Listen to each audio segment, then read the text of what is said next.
Lin Yu, itinuring kitang parang sarili kong kuya. Bakit? Bakit mo nagawa to? Bakit mo kailangang maging ganito kalupit? Napakalupit ng lason na to. Hindi ko matatanggap.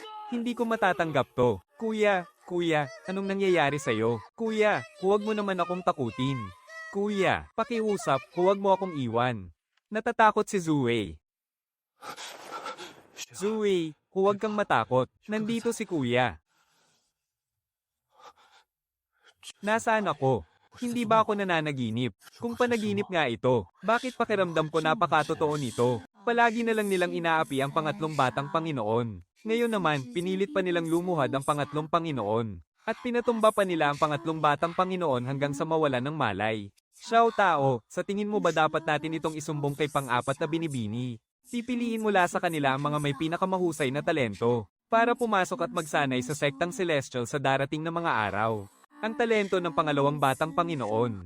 At kasama ang pangalawang batang Panginoon. Sigurado nang makakapasok sila sa sektang celestial. Ang pangatlong batang Panginoon at ang pang-apat na batang Panginoon. Balita ko, pareho silang anak ng isang katulong. Kahit pa pareho silang anak ng pinuno ng pamilya, napakalaki pa rin ang pagkakaiba ng kanilang katayuan. Nagbibigay pugay si Xiao Hua sa pinuno ng pamilya. Napakababa pa lang ng antas niya sa ikasyam na yugto ng martial realm pero mayroon na siyang ganito kalakas na aura. Mahusay ka. Sige, tawagin mo rito si Zuwei. Sa mundong Xianwu, ang antas ng kapangyarihan ay nahahati sa 7 yugto. Ang ikasyam na antas ng martial realm, ang yugto ng Ganqi. Ang tatlong antas ng Heavenly Essence, ang Ling Ying, ang Tianren, ang Ying Bayan, at ang Koudao. Isang hamak na nasa ikasyam na antas lang ng martial realm. Gagamitan ako ng kanyang aura para pasukuin ako, ang lakas ng loob niya. Isang hamak na nasa ikasyam na antas lang ng martial realm. Napakabuti. Simula sa araw na ito, kapag hindi ka pa nakatapak sa martial realm, hindi ka na makakalabas ng mansyon ng Qin habang buhay. Hindi ito panaginip. Kung hindi ito panaginip, dapat ay patay na ako. Nabuhay akong muli. Nasaan ba ako?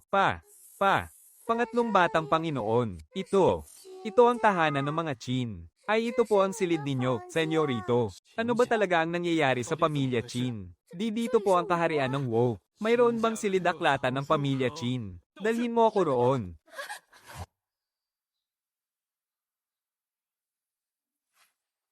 Nako, patay na. Tila nababaliw na ang pangatlong senyorito. Hindi naman ito pagbabasa. Para lang siyang mabilis na nagbubuklat ng mga pahina. Sa pagtatapos ng sinaunang panahon, sumibol ang dakilang demonyo na si Lin Yu, at walang sino mang nakahadlang sa kapangyarihan ng kanyang pagiging immortal at demonyo. Pinuksa niya ang Changqi sa isang hampas ng kamay, winasak ang langit at lupa, at nagtungo sa walang hanggang kawalan. Ginamit ng emperador ng dugo ang kanyang dakilang kapangyarihan, upang pag-isahin ang mga pira-pirasong bahagi ng daigdig ng immortal na mandirigma, at nagtayo ng isang monumentong bato sa mga guho ng sekta ng Changqi. Inukit niya roon ang malawak na kalangitan at mga bituin, at ipinamana ang mga sinaunang batas, upang itatag ang sinaunang sekta ng bituin. Mula noon, ang daigdig ng immortal na mandirigma ay tinawag ng daigdig ng bituin. Dakilang demonyong Lin Yu. Pinuksa ang Changqi sa isang hampas ng kamay, Lin Yu. Bakit?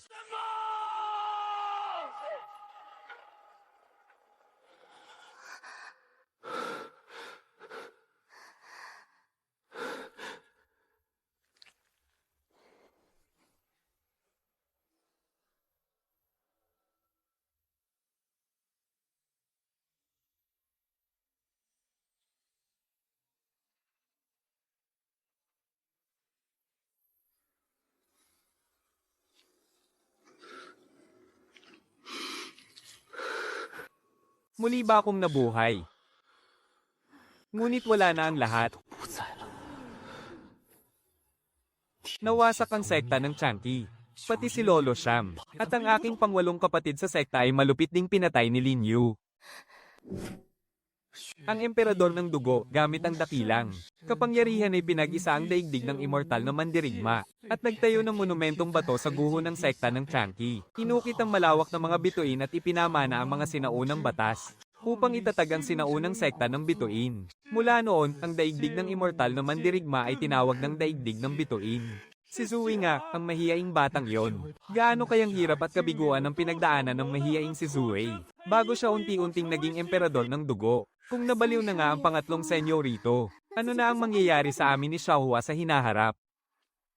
Mabuti na lang at buhay pa si Zoe. Ling Yu. Tiyak na pagbabayaran kita ng dugo.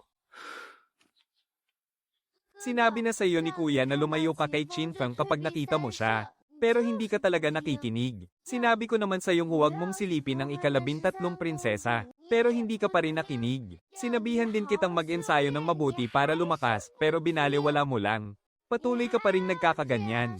Ayaw na tuloy kitang pakialaman ni Zoe simula ngayon. 15 taong gulang ka na. Pero sabi ni Ama, kapag hindi mo naabot ang antas ng mandirigma bago ka mag-16 na taon, hindi ka na niya hahayaang umalis sa pamilya Qin habang buhay. Zoe.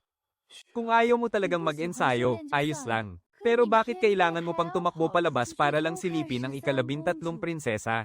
Ang ika-13 prinsesa ay parang isang phoenix sa tuktok ng puno. Hinding-hindi natin siya kayang abutin kailanman. Sinabi sa akin ni Xiaohua ang lahat ng nangyari kahapon. Pinilit ka na naman ni Qin Feng na lumuhad sa harap niya. Kung mamatay ka, paano na si Zoe? Para saan pa ang nakakapagod at nakakainip na pag-insayo ni Zoe araw-araw?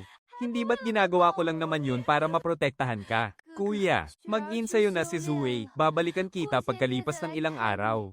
Pag-isipan mong mabuti ang mga ginawa mo. Huwag mo nang pag-alalahanin pa si Zoe, narinig mo ba? Ang Zoe sa nakaraan kong buhay. At ang Zoe sa buhay kong ito. Sa buhay na ito, gagawin ko ang lahat upang maprotektahan ka. At hinding-hindi ko nahahayaang umiyak ka o magdusa. At bago mangyari yun, kailangan ko munang maabot ang antas ng mandirigma para magkaroon ng karapatang umalis sa pamilya Qin.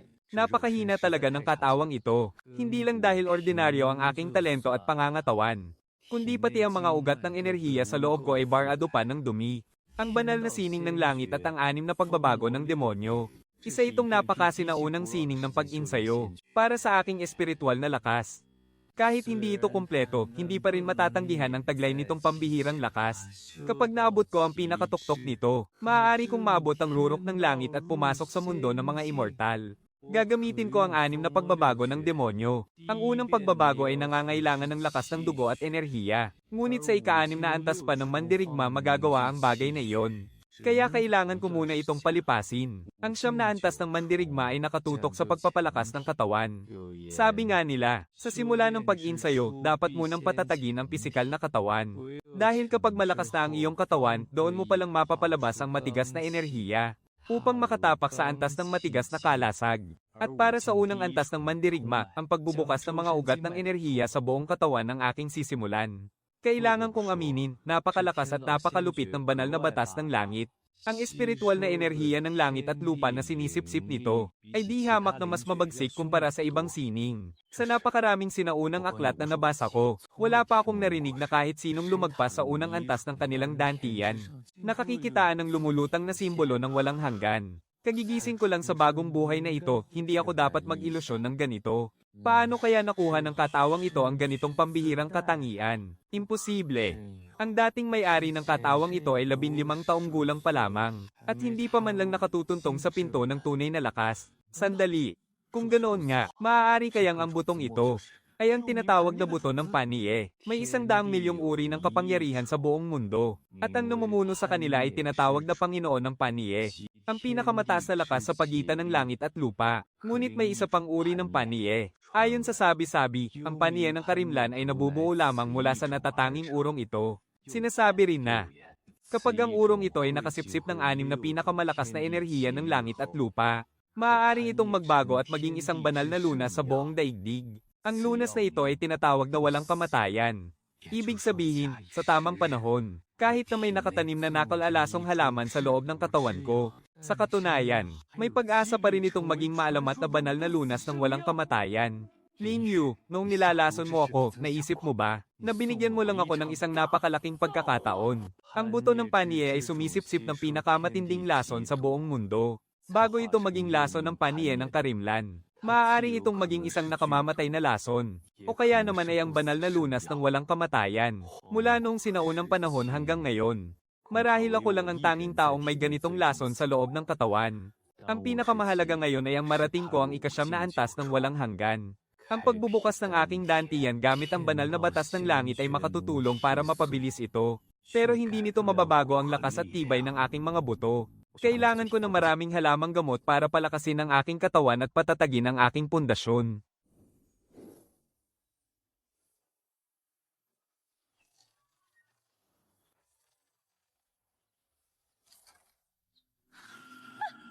Napakabaho naman ito. Pangatlong Panginoon. Ipaghanda mo ako ng tubig at pagkain. Oo po, masusunod po.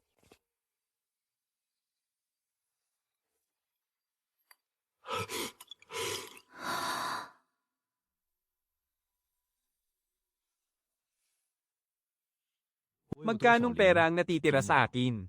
Pangatlong Panginoon, wala na po tayong natitirang pera. Mayroon na lamang pong 200 piraso ng pilak. At lihim lang po yung ibinigay sa inyo ng ika-4 na binibini. Hindi ba ako binibigyan ng pamilya ng buwan ng sustento? Nakalimutan mo na ba, senyor ito, na nangako ka sa pangalawang senyor ito na hindi mo nagagamitin ang pilak ng pamilya? Mula noon, hindi ka na binigyan ng pamilya ng mga gamit para sa iyong pagsasanay. Kung walang sapat na yaman, napakahirap magpatuloy. Ibigay mo sa akin ang pilak, lalabas muna ako ng mansiyon. Huwag na kayong sumunod sa akin. Sandali lang, senyor ito. May utos ang pinuno ng pamilya. Bawal lumabas ng mansiyon ang sino mang hindi pa nakatutuntong sa antas ng mandirigma. Sinong nagsabing hindi pa ako nakatutuntong sa antas na iyon? Xiao Hua. Tama ba ang narinig ko? Sinabi ng senyor ito na nakapasok na siya sa antas ng mandirigma. Nako, hindi kaya tuluyan ng nabaliw ang senyor ito.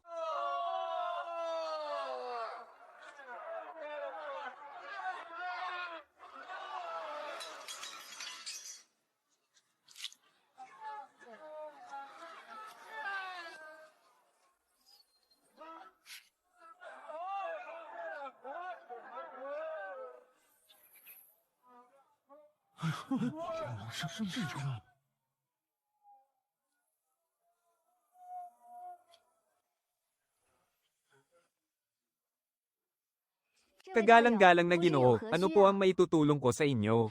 Ibigay mo ito sa namamahala rito. Sabihin mong hinihintay ko siya rito. Sandali lamang po, Ginoo. Ang tatlong salitang iyon ba ay isinulat ng sarili mong kamay, Ginoo? Ginoo, ipinapatawag po kayo ni Alchemist Z. Tuloy po kayo, Ginoo.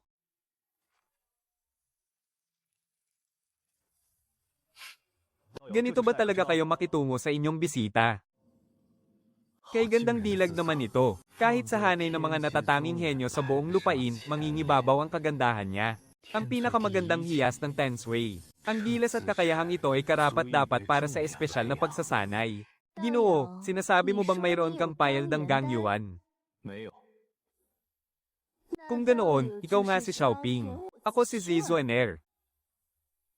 Mayroon akong formula.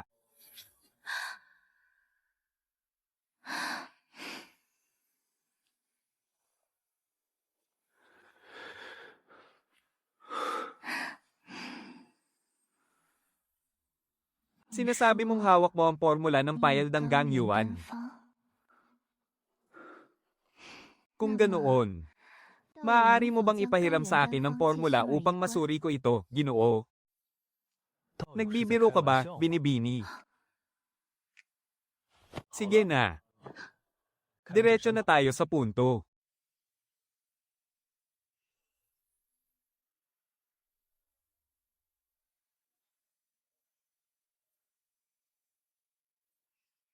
Magbigay ka ng presyo.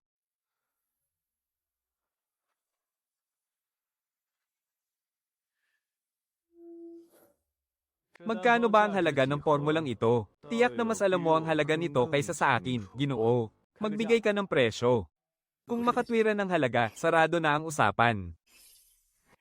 Ang formula ng Gangyuan ay nasa 3 antas. Ang karaniwang formula sa 3 antas ay nagkakahalaga ng 100 piraso ng katamtamang antas ng espiritual na bato. Ngunit bihira ang isang tulad nito. Bibigyan kita ng 200 piraso. Ano sa tingin mo, kasamahan? 1,000 piraso. Nasisiraan ka na ba ng bait? Ang 1,000 mid-grade spirit stone ay sapat na para sa... Presyo ng isang recipe para sa paeldores ng ika-4 na antas. Gaano man kadalang ang paeldores ng Gangyuan, ang pinakamataas na halaga nito ay 300 piraso lamang. 500 piraso. Kung hindi ka papayag, kasamahan, ay huwag na lang natin ituloy. 800 piraso. Hindi maaari. 700 piraso. Sagad na ang 700. Sige, may kasunduan na tayo. Akin na, dalian mo at kumuha ka ng papel at panulat.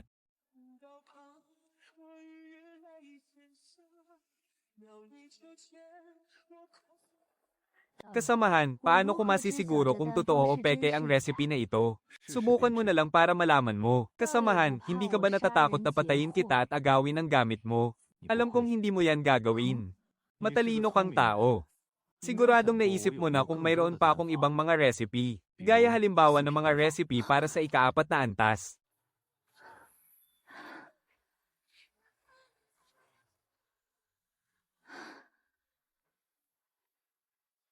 Tapos na ang ating transaksyon. Dahil isa kayong tindahan ng mga gamot, siguradong marami kayong mga halamang gamot. Palitan mo ang mga spirit stone ng mga halamang gamot na ito at ng iba ko pang mga kailangan.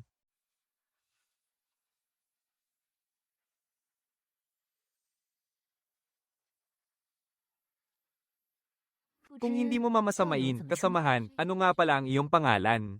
Chen Xing. Ang mga ito ay pawang mga halamang gamot para sa pagpapatibay ng mga buto at katawan. Kasamang Chen, sa tingin ko ay napakabata mo pa, hindi ba? Nasa unang antas pa lang ng martial realm, pero ganyan nakatatag ang iyong kalooban. Iniisip ko tuloy kung saang marangal na pamilya ka nagmula. Medyo nakuha mo ang kuryosidad ni Zuner. Bata ka pa nga. At ang antas ng lakas mo ay nasa unang yugto pa lang ng martial realm. Basta't inimbestigahan ko ang iyong pinagmulan. Hindi na ako mag-aalala na hindi mo ibibigay sa akin ang recipe. Kasamahan. Mula pa noong unang panahon, ang naglalaro ng apoy ay natutupok.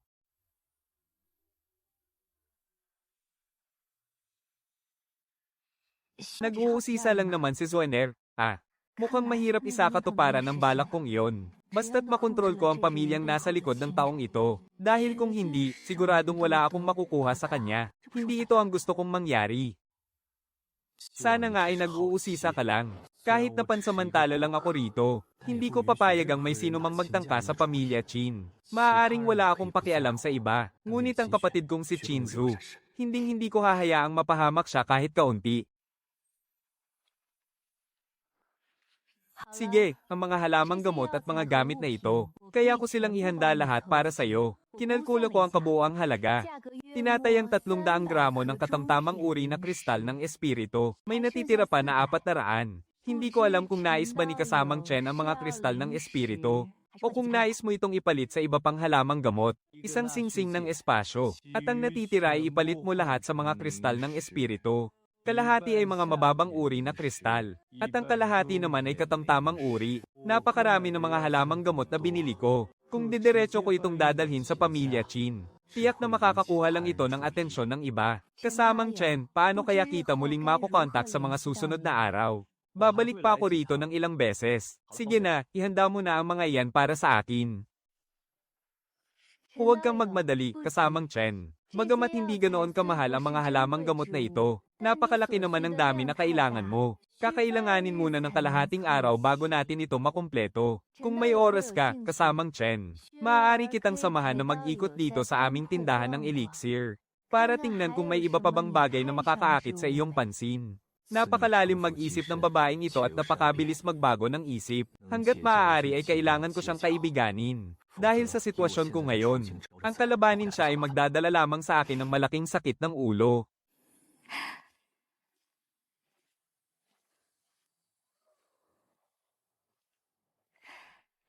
Wala namang ibang ibig sabihin si Zuner kanina. Talagang sadyang naging mausisa lang ako sa iyong pinagmulan, kasamang Chen. Dahil kung iyong iisipin, ang elixir ng Gangyuan ay nakasulat lamang sa mga sinaunang aklat. Napakabihira ng may hawak ng race eta para rito. Sa lakas ng kapangyarihan sa likod ng Wanxiang, Sigurado akong mayroon din silang race 8 ng elixir ng Gangyuan, hindi ba? Nang wasakin ni Lin Yu ang mundo ng Xianwu, tiyak na maraming bagay ang nawala nang muling mabuo ang kaluluwa ni Zuei. At tungkol naman sa kapangyarihang nasa likod ng tindahan ng elixir ng Wanxiang. Parang mayroon na akong hinala kung sino sila. Sa tingin mo, kasamang Chen, anong kapangyarihan ang nasa likod ng sektang Wanxiang? Kung hindi ako nagkakamali, ito ay walang iba kundi ang sektang Guiyuan. Ang Wanxiang ay nangangahulugang libo-libong pagbabago. Ngunit kahit gaano pa karami ang pagbabago, babalik at babalik pa rin ito sa pinagmulan. Dagdag pa rito, napakabata pa ni Zizuner. At narating na agad ang unang antas ng Tianqi, tindahan ng tableta ng Wanxiang. Narinig ko na noon ang tungkol sa sektang Guiyuan. At ngayon, sa mga sinaunang kasulatan ng aklatan ng pamilya Qin, nakakita rin ako ng mga impormasyon tungkol dito. Patunay lamang ito kung gaano kalakas ang kanilang pundasyon. Hindi ko akalaing talaga namang mahuhulaan niya ang sekta sa likod ng tindahan ng Wanxiang. Ang tindahan ng tableta ng Wanxiang ay nakakalat sa buong kalawakan. Maliban sa mga makapangyarihang sekta, napakaunti lamang nang nakakaalam na ang sektang Guiyuan ang nasa likod nito. Maaari kayang mula sa isang malaking sekta ang taong ito. Nagkukunwari lang pala siyang mahina. Alchemist Z, may isang kasamahang may apelyidong Long sa ibaba na gustong makipagkita sa inyo. Naiintindihan ko. Kasamahang Qin, kung hindi mo mamasamain, bakit hindi mo ako samahan sa ibaba upang makipagkita sa isang matandang kakilala?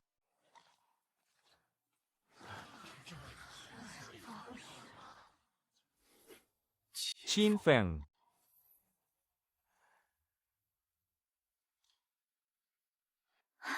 Senior Sister Z, hindi ko akalaing nandito ka nga talaga sa pangunahing lungsod ng Tianwu. Linga, matagal na tayong hindi nagkita. Hi, Senior Sister Z, sino naman siya? Siya si kasamahang Chen. Mula rin siya sa 5 bansa. Hindi pa rin ba siya sumusuko? Gusto pa rin niyang subukan ang kakayahan ng mga tao mula sa bansa ng Wu. Brother Qin, ako si Longling. Masaya akong makilala ka, Brother Qin. Sa 5 bansa, ang mga may apelyidong Long ay nagmula lamang sa pamilya ng emperador. Dagdagan pa ng labis na paggalang na ipinapakita ni Qin Feng. Ang 2 babaeng ito ay siguradong mga prinsesa ng 5 bansa. Ate Linga, nasa unang antas pa lang siya ng Martial Realm. Bakit mo siya tinatawag na kuya? Mas malakas pa nga ako sa kanya, eh. Long Fei, manahimik ka. Kuya Chen, ang nakababata kong kapatid ay bata pa at walang muwang. Sana ay huwag mo na itong mamasamain. Ginagawa niya lang ito upang ipakita kay Zizuner. Subalit, humingi siya ng tawad sa akin. Sa halip na kay Zizuner. Kaya halatang napakalalim ng kanyang mga balak. Ngunit, hindi niya inaasahan ang ugnayan sa pagitan namin ni Zizuner. Kuya Chen, siya naman ang nakababata kong kapatid na si Long Yu. Long Yu. Ang 13 prinsesa ng bansa ng Wu, si Long Yu. Ang tingin nitong si Kuya Chen ay tila sumusuri sa akin. Kilala kaya niya ako? At saka, nasa unang antas pa lang siya ng kanyang kapangyarihan. Bakit ganoon na lamang ang paggalang sa kanya ni ate? Ako si Long Yu, nagbibigay galang kay Kuya Chen.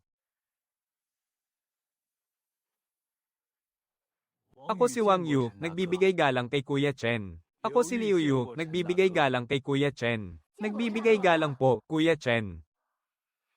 Ako si Qin Feng, nagbibigay galang kay Kuya Chen. Ikaw pala ang ikalawang anak ng pamilya Qin, si Qin Feng. Ko nga po, si Qin Feng. Wala naman po akong sapat na kakayahan para mapansin ninyo. Matagal ko nang nabalitaan na ang ikalawang anak ng pamilya Qin ay ubod ng yabang at akala mo kung sino. Ngayong nakita kita, parang hindi naman totoo ang mga naririnig ko. Siya ay isang tao na maging ang pang-4 na prinsesa ay kailangang tumawag ng kuya. Kailan ko naman kaya nakabangga ang ganitong klaseng tao? Pero teka, wala naman akong maalalang ganyang tao sa isip ko ah. Hirap na hirap akong maghanap ng impormasyon na. Nakarating na si Zizuner sa pangunahing lungsod ng Tianwu. Gusto ko sanang kunin ang loob niya. Pero hindi ko akalaing mangyayari ang hindi inaasahang iberyang ito. Ang tunay na kahulugan ng mga sinabi ni Kuya Chen ay dahil kasama natin si Qin Feng na pumarito. At kung ang mga magkakauri ay nagsasama-sama. Kung si Qin Feng ay mayabang at walang sinasanto, ano naman ang pinagkaiba natin sa kanya? Ha, dahil sa sinabi mong iyan, siguradong itatapon na si Qin Feng ng 13 prinsesa. Anak lang ng isang hamak na negosyante, ng ahas pang manligaw sa 13 prinsesa. Ha ha ha. Sa palihim kong pakikipagtuos kay Chinyu, wala man lang akong nakuhang kahit kaunting impormasyon tungkol sa kanya. Ngunit ngayon, marahil ay malalaman ko na kung ano ang tunay na pagkakakilanlan at pinagmulan nitong si Chen Gaoying. Kuya Chen, gawa-gawa lang po ng iba ang mga kwentong iyan. Bagaman hindi ako ganoon katahimik kung kumilos. Pero kailanman ay hindi ako naging mayabang o mapang-api. Lalong hindi ko ninais na maghari-harian sa iba. Kung hindi ko ito lilinawin ngayon, mawawalan ako ng pagkakataon na mapalapit sa 13 prinsesa. At kung mawawala sa akin ang proteksyon ng 13 prinsesa, paano ko na makukuha ang posisyon bilang pinuno ng pamilya? Mukhang may katotohanan naman ang mga bali-balitang iyon at hindi gawa-gawa lang. At kung galit siya kay Qin Feng, mas mabuting gatungan ko pa ito ng kaunti, para magkaroon din ng utang na loob sa akin ng Chen na ito. Xiao Yu. Sabihin mo nga, hindi ba? Qin Feng, ganyan ka pala talagang tao. Mula ngayon, huwag mo na akong susundan. Isang malaking pagkakamali lang ito, lahat ng ito ay pagkakamali, hindi ba ninyo alam ang aking pagkatao? Kailanman ay hindi ako naging mayabang o nagmataas. Tiyak na nagkamali lang ng tao itong si Kuya Chen. Parang pamilyar sa akin ang anyo ni Kuya Chen. Pero sa ngayon, kailangan ko na lang itong itanggi hanggang sa huli. Sige na, Linga. Maaari na muna kayong umalis. May kailangan pa kaming pag-usapan ni kasamang Chen. Bibisitahin na lang kita sa ibang araw. Ate Z, Kuya Chen. Aalis na po kami. Dalhin siya paalis. Kasamang Chen, may utang na loob ka sa akin, ha? Nakita ko lang naman na inaapi ng Qin Feng na iyon ang ibang tao, yun lang. Ganoon ba, mabuti palang tao itong si kasamang Chen. Sige na, si Zuner. Ang makipag-usap sa ganyang uri ng tao, ay palagi ka lang nilang sinusubukan. Kapag ganyang tao ang kaharap mo, ang pinakamainam na gawin ay manahimik at umalis na lang. Kuya Chen, ayaw mo ba talagang makasama si Zuner?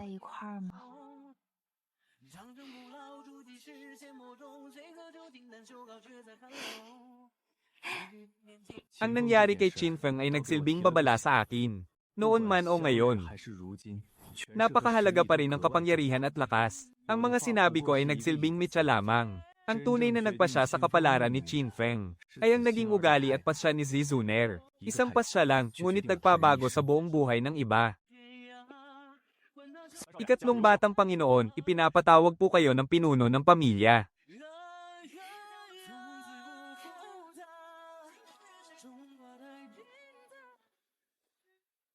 Ate, ano ba talaga ang totoong pagkakakilanlan ng Ate Z na yon? Unang antas pa lang siya ng Wujing. Bakit kailangan pa natin siyang tawaging kuya? Nasa ikatlong antas na nga ako ng Wujing. Paano nakakasama ng isang nasa unang antas lang ng Wujing si Zizuner? Napakahiwaga ng pinagmulan ng Zizuner na yon. Kahit ang pinakamalakas nating kuya sa sekta ay yumuyuko at may takot sa kanya. Imposible para sa mga karaniwang tao ang mapalapit sa kanya. Ano pa kaya ang tawagin siyang kasama ni Zizuner? Sinabihan ko na kayo na bawasan ang paglalaro at mag-focus sa pagsasanay, pero hindi kayo nakikinig. Lalo ka na, Xiao Yu, anong klaseng mga kaibigan ba ang sinasamahan mo? Masyadong mayayabang at mapagmataas. Dito pa lang sa maliit na lungsod ng Tianwo ay ganyan na sila umasta. Kapag napunta kayo sa dakilang sekta, hindi ninyo alam kung paano kayo mamatay nang hindi ninyo namamalayan. Ate, hindi ko rin alam na ganyang klaseng tao pala si Qin Feng. Sa harap ko nga, mukha siyang napakatapat at napakabait palagi. Sige na, mabuti na rin siguro ang nangyaring ito. Alamin natin kay Qin Feng kung sino talaga ang Kuya Chen na yan. At dahil galing siya sa 5 kaharian, siguradong malalaman din natin ang kanyang tunay na pinagmulan. Kayo namang dalawa, mag-ensayo kayong mabuti sa mga susunod na araw. Hindi kayo pwedeng magkamali sa malaking pagtitipon pagkalipas ng 6 na buwan. Magsanay kayong dalawa ng mabuti. Kailangan ninyong makapasok sa malaking pagtitipon pagkalipas ng 6 na buwan.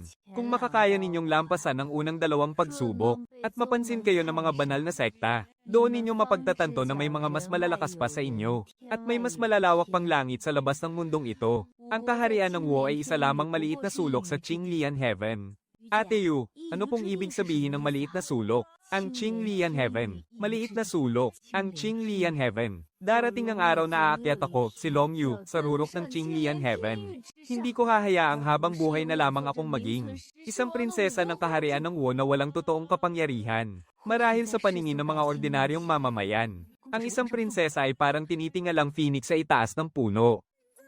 Ngunit sa harap ng mga banal na sekta, Ang isang prinsesa ay walang kaibahan sa isang karaniwang tao. Elder, nahanap mo ba ang bakas ng taong yon? Nawala ko siya.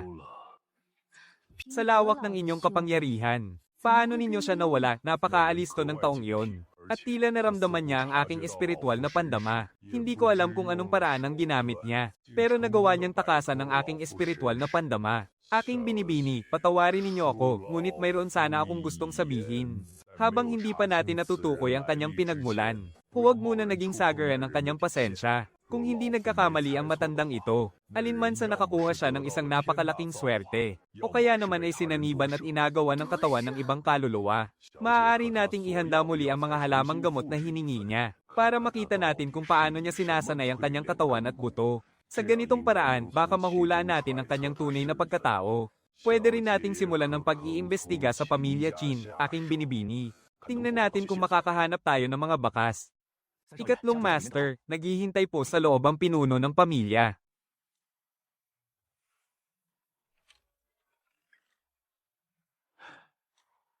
Narating mo na pala ang unang antas ng martial realm. Nabibigatan ka ba sa pressure? Kaya ba hindi ka na nagsusumikap na umunlad? Ang tingin ko kay Chinzon ay base lamang sa mga alaala ng katawang ito, at sa mga alaalang iyon, ang pinakakinatatakutan ni Chin Yu ay walang iba kundi si Chin Feng at ang kanyang amang si Chinzon. 15 taong gulang na pero nasa unang antas pa lang ng martial realm. Napakawala mong silbi, kung isang taon nang mas maaga mong narating ang unang antas ng lakas. Naipasok sana kita sa hukbo upang sanayin ang iyong pundasyon. At baka sa kaunting pagsisikap ay nalagpasan mo pa ang unang 2 pagsubok.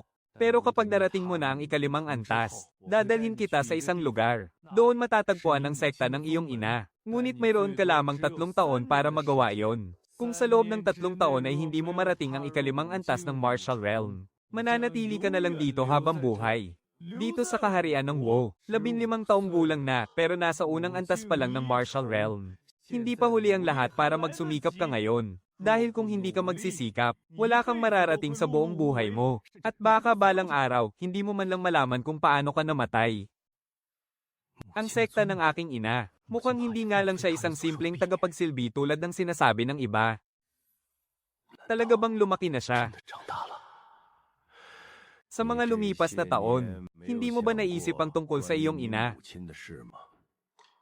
Noong una, isa lamang akong ulila. Wala akong anumang alaala tungkol sa aking mga magulang. Ngunit ngayon, nang marinig ko ang tungkol sa kanya at maalala ang kanyang mapagkalingang mga mata, ang tahimik kong puso ay tila hinagisan ng isang maliit na bato, na lumikha ng mga alon ng emosyon. Hayaan mo na muna.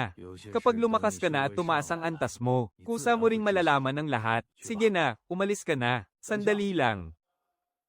Ito ang iniwan ng iyong ina. Kung matututunan mo ito bago magsimula ang dakilang pagtitipon, baka magkaroon ka ng pagkakataong makapunta ng mas maaga sa sekta ng iyong ina.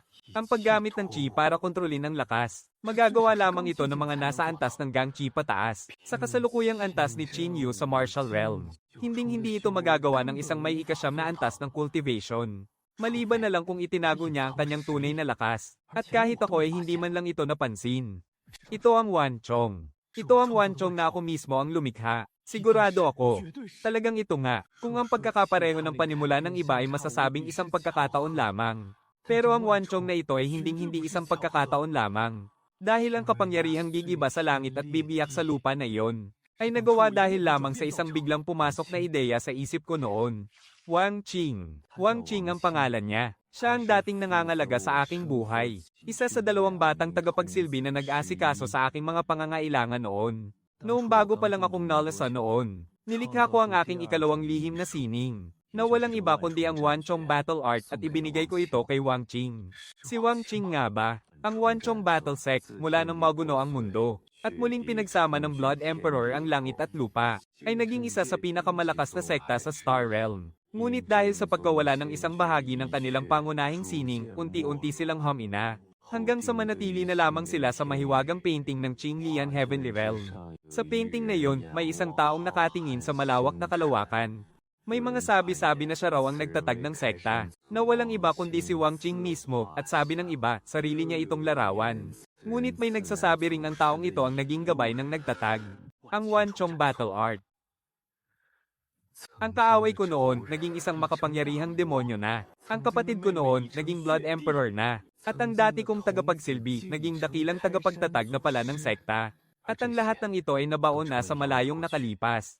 Tila ba ang lahat ay naging isang panaginip lamang? Dapat ay matagal na akong naglaho noon pa. At nawasak ang aking kaluluwa, ngunit hindi ko inaasahang muling mabubuhay sa mundong ito. Ang lahat ng ito, tila ba may isang hindi nakikitang kamay na lihim na kumokontrol sa lahat. Maging ang naging ina ko sa buhay na ito ay nagmula pala sa Wanchong Battle Sect. At ang battle art na ako mismo ang lumikha. Pagkatapos ng napakahabang panahon ay muling nagbalik sa aking mga kamay. Pangatlong senyorito, saan po kayo nagpunta? Pangatlong senyorito, sa loob ng kalahating buwan. Walang sino man ang papayag ang lumapit sa bakurang ito, kahit ano pa ang mangyari. Mag-aantay kayo hanggang sa lumabas ako mula sa aking pagsasanay. Ano ba ang balak gawin ng ikatlong batang Panginoon? Medyo natatakot ako. Hindi kaya talagang nawawala na sa sarili ang ikatlong batang Panginoon dahil sa nangyari.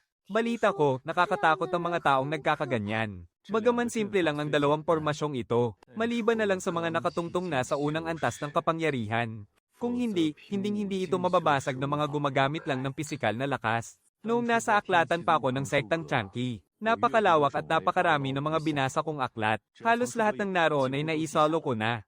Kaya ang dalawang simpleng pormasyong ito ay napakadali lang lutusin para sa akin.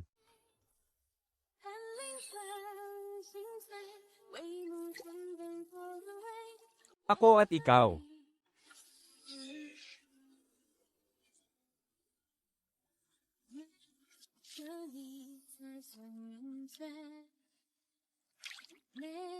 Ang dahilan kung bakit ko binili ang mga halamang gamot na ito ay para lang lituhin ang iba at itago ang totoo kong layunin. At kahit na simpleng pagpapatatag lang ito ng katawan.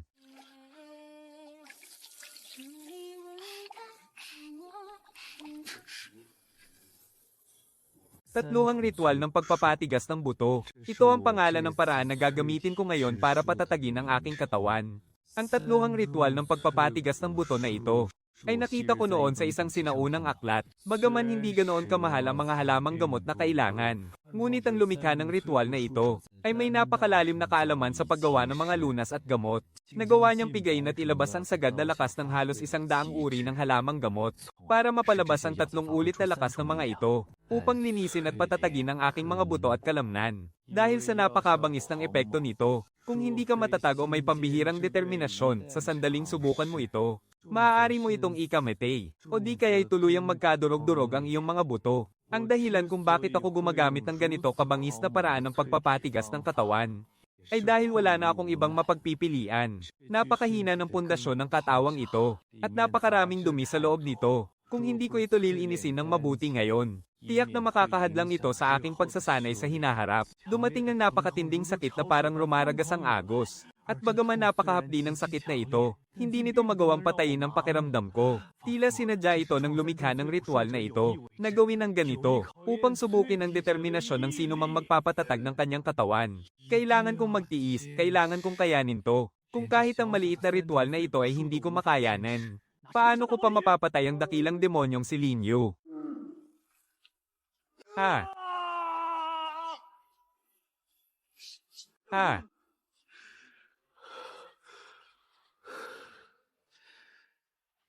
Lin Yu. Ha? Kung ang naunang hagupit ng lakas ng gamot ay impyerno, ngayon naman ay para bang langit. Hindi maaari. Hindi ako pwedeng makatulog. Pagkatapos ng pagpapadalisay, kailangan kong sipsipin ang espiritual na lakas ng langit at lupa para makumpleto ang pagpapalakas ng aking katawan. Pangatlong antas ng Martial. Ang pagpapatibay na ito ng katawan ay naging dahilan upang lumaktaw ako mula sa unang antas ng Martial, lumampas sa pangalawang antas, at tuluyang makatapak sa pangatlong antas. Ang pangatlong antas ng Martial ay ang butong bakal. Ngayong ang aking mga buto ay dumaan sa pagpapatibay ng daan-daang uri ng gamot. Kahit ang mga karaniwang cultivator sa ikalimang antas ng Martial ay hindi ako mapapantayan. Pero hindi pa sapat ito. Kung nais kong sanayin ang 6 na pagbabago ng demonyong hangin, kailangan kong makatapak sa ika-5 o ika-6 na antas, ang antas ng chi at dugo. Kung marating ko ang ika-6 na antas ng Martial, gamit ang lakas ng aking chi at dugo, magagawa ko ng gamitin ang unang pagbabago ng demonyong hangin. At para naman sa gaganaping malaking pagtitipon, sigurado akong mangingibabaw ako doon. Noong araw, naipit ako sa ika-6 na antas ng Marshall. At sa buong buhay ko ay hindi ko man lang narating ang ika-7 antas ng Marshall. Ngunit ang maliit na yugtong ito ay isang malaking pagsubok. Kapag nalampasan mo ito, doon mo pa lang talaga mapapasok ang pinto ng tunay na pagsasanay. Kapag nabigo ka, mananatili ka na lamang na isang ordinaryong mortal sa buong buhay mo. Ang 9 na antas ng Marshall. Unang antas ay ang pagbuka ng meridian. Pangalawang antas ay ang balat, pangatlong antas ay ang butong bakal. Pang-4 na antas ay ang pagpapadalisay ng mga organ. Pang-5 antas ay ang lakas ng puwersa. Pang-6 na antas ay ang chi at dugo. Pang-7 antas ay ang espiritual na lakas. Pang-8 antas ay ang higanteng espiritu. At ang pang-9 na antas ay ang dantian. Nang malaman kong may mga dadalo ring mga tao mula sa sektang Wanchong para manood sa pagtitipon. Siguradong sasali ako rito. At higit sa lahat, kailangan kong makapasok sa sektang Wanchong. Para basahin at suriin ang kanilang mga sinaunang aklat. At tingnan kung may mahahanap akong impormasyon mula roon tungkol kay Wang Qing, Zhuwei, at maging kay Lin Yu. May natitira pang bisa at lakas ang gamot na ito. Kailangan ko itong masipsip ng buong buo. Umalis ka sa harap ko, ikalawang Young Master. Nasa kalagitnaan ng pagsasanay ang ikatlong Young Master. Hindi mo siya pwedeng istorbohin.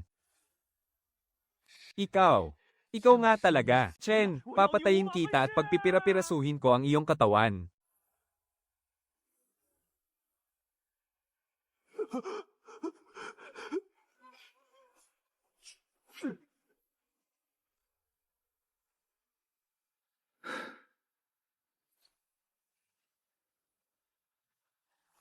Ang sinabi ng utosang iyon tungkol sa pamilya Kui at sa panganay na Young Master ay nagbigay sa akin ng magandang babala. Mukhang kailangan ko ng maghanda para lumaban bago pa sila makakilos. Ang pamilya Kui. Ito ay tumutukoy sa kasalukuyang dakilang General Kui Hong ng 5 kaharian. Sinasabing nung masugatan si Qinzhou noon, ay dahil sinalo niya ang isang nakamamatay na atake para iligtas si Kui Hong. Upang tumano ng utang na loob kay Qinzhou, si Kui Hong ay ipinakasal ang kanyang bunsong anak na si Kui Liu kay Qinzhou. Kaya lamang naitatag ni Qinzhou sa loob ng mahigit 10 taon.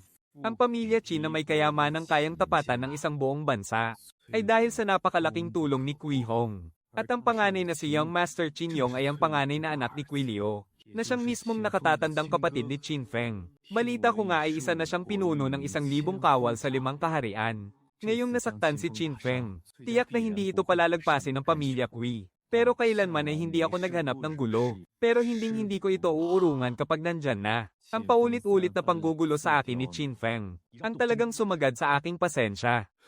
Bakit naging napakalupit ng Qin Yu na yon? Nagpapanggap lang ba si Qin Yu noong una? O baka naman, si Qin Yu talaga ang lalaking may apelyidong Chen. Imposible, mula nung huling insidente sa tindahan ng tableta ng Wan Xiang. Bawat araw ay naging parang impyerno sa akin. Araw-araw akong umiinom para lang makalimot. Dahil ang mga koneksyong ilang taon kong pinaghirapang buuin ay nawala lang dahil sa basurang Chen na yon. Kaya kung tungkol sa Chen na yon, gustong-gusto ko siyang balatan ng buhay at inumin ang kanyang dugo. Pero hindi ko naman malaman kung sino talaga siya. Kaya kinikimkim ko na lang ang galit ko.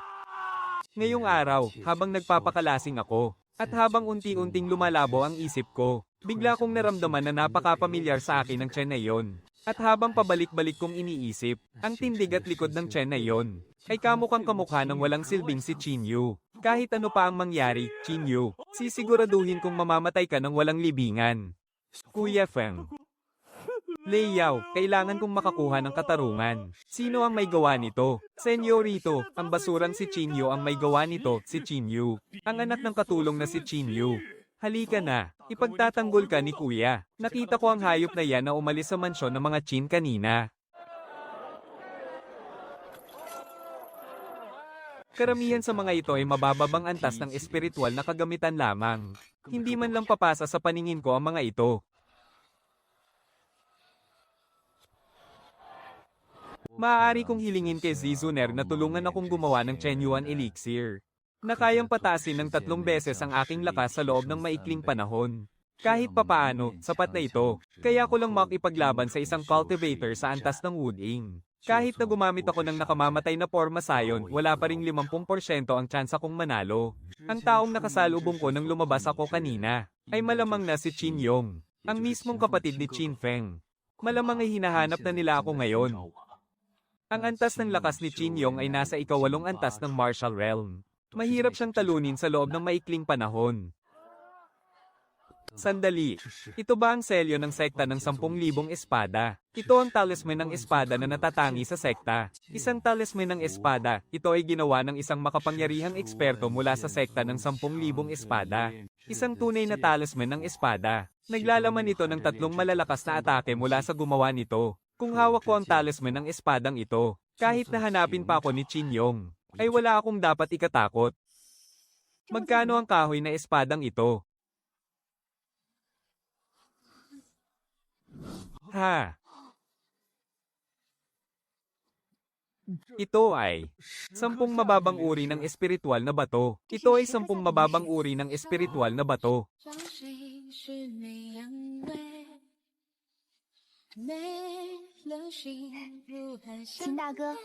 Matagal na tayong hindi nagkikita, mukhang mabuti naman ang lagay mo.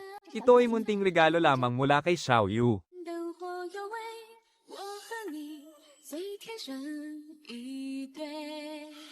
Binibining Long, kahit ganito lang ako.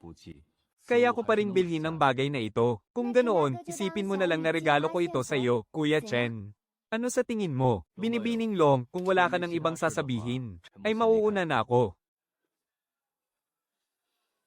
Noon, lihim na may pagtingin ng dating Qin Yu kay Long Yu. Ngunit ang pagtingin ito ay itinago lamang niya sa kanyang puso. At dahil malapit si Long Yu kay Qin Feng, naging natural na lamang sa akin na lumayo at iwasan siya. Bakit ba labis niya akong kinasusuklaman? Napakatalas talaga ng kutob ng isang babae. Nararamdaman ko ang inis niya sa akin.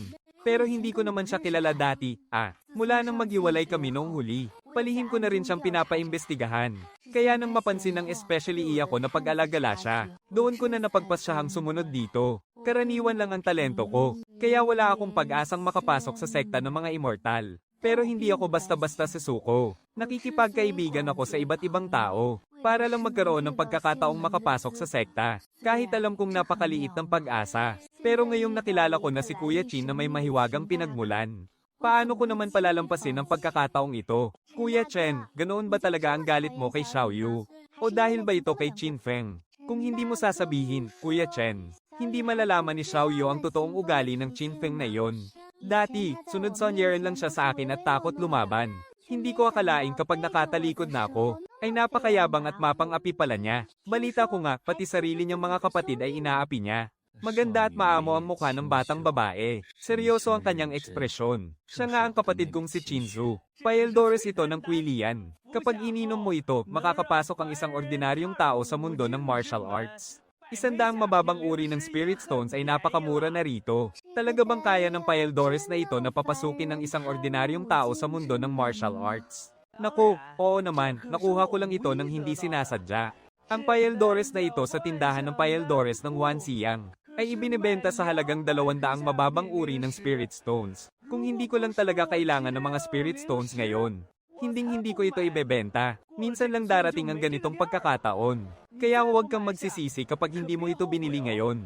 Kung may kapamilya ka na nahihirapang pumasok sa mundo ng martial arts, siguradong tutulungan siya ng Paeldores na ito na makapasok at maging isang ganap na cultivator. Kuya, maaari po bang bawasan niyo ang presyo? Wala po akong ganoon karaming Spirit Stones.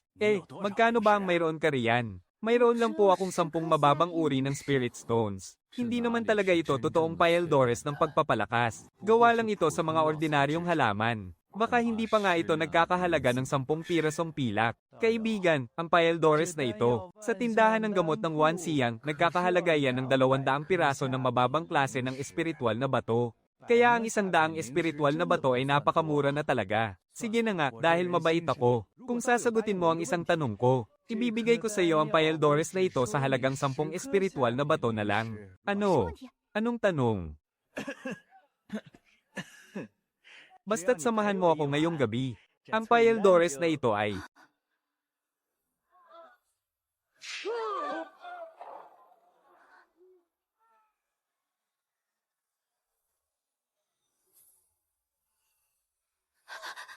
Kuya. Wala kang karapatang tawagin akong kuya. Nasaan ang hayop na yon? Kuya, ano pong sinasabi nyo? Hindi ako naniniwalang hindi ko mahahanap ang hayop na yon. Bagaman mas mababa ng 2 antas ang lakas ni Qin Zuwei kaysa kay Qin Yong. Pero ang karanasan niya sa pakikipaglaban ay parang isang blankong papel. Paano siya lalaban kay Qin Yong na sanay sa patayan? Tigil.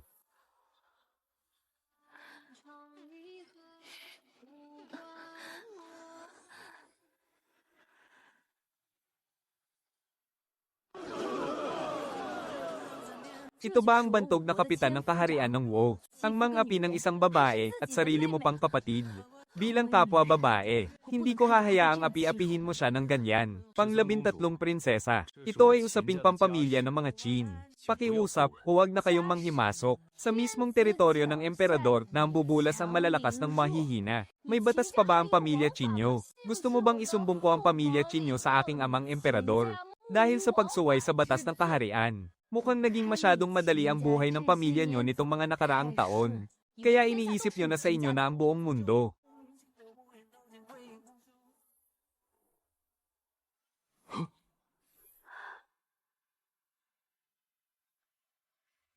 Ha? Wawasakin ko ang mga ugat ng enerhiya mo. Para maging isa ka na lamang ganap na inutil. Gusto ko siyang protektahan pero hindi ko maaaring ibunyag ang relasyon namin. Kailangan ko munang magtiis. Sino ang may lakas ng loob na lumaban? Og. Mahal na prinsesa, kung nais ninyong maghayganti, maaari niyo akong hanapin sa tindahan ng gamot ng Wansiyang. At para naman sa iyo, may kaunting payo lang ako. Huwag mong hanapin ang sarili mong kapahamakan. Ikaw si Chinzu, hindi ba? Huwag kang matakot at lalong huwag kang mag-alala. Nandito si ate, walang sino mang mangangahas na saktan ka. Long Yu, bakit hindi mo pa? Tulungan akong makabawi ng lakas. Wala nang pakundangan kay Quiyong, sisirain ko na ang ugnayan namin. Ngunit hindi ibig sabihin wala na akong plano. Dalhin mo ako kay Ziner. Senior, ang kabutihang loob mong ito.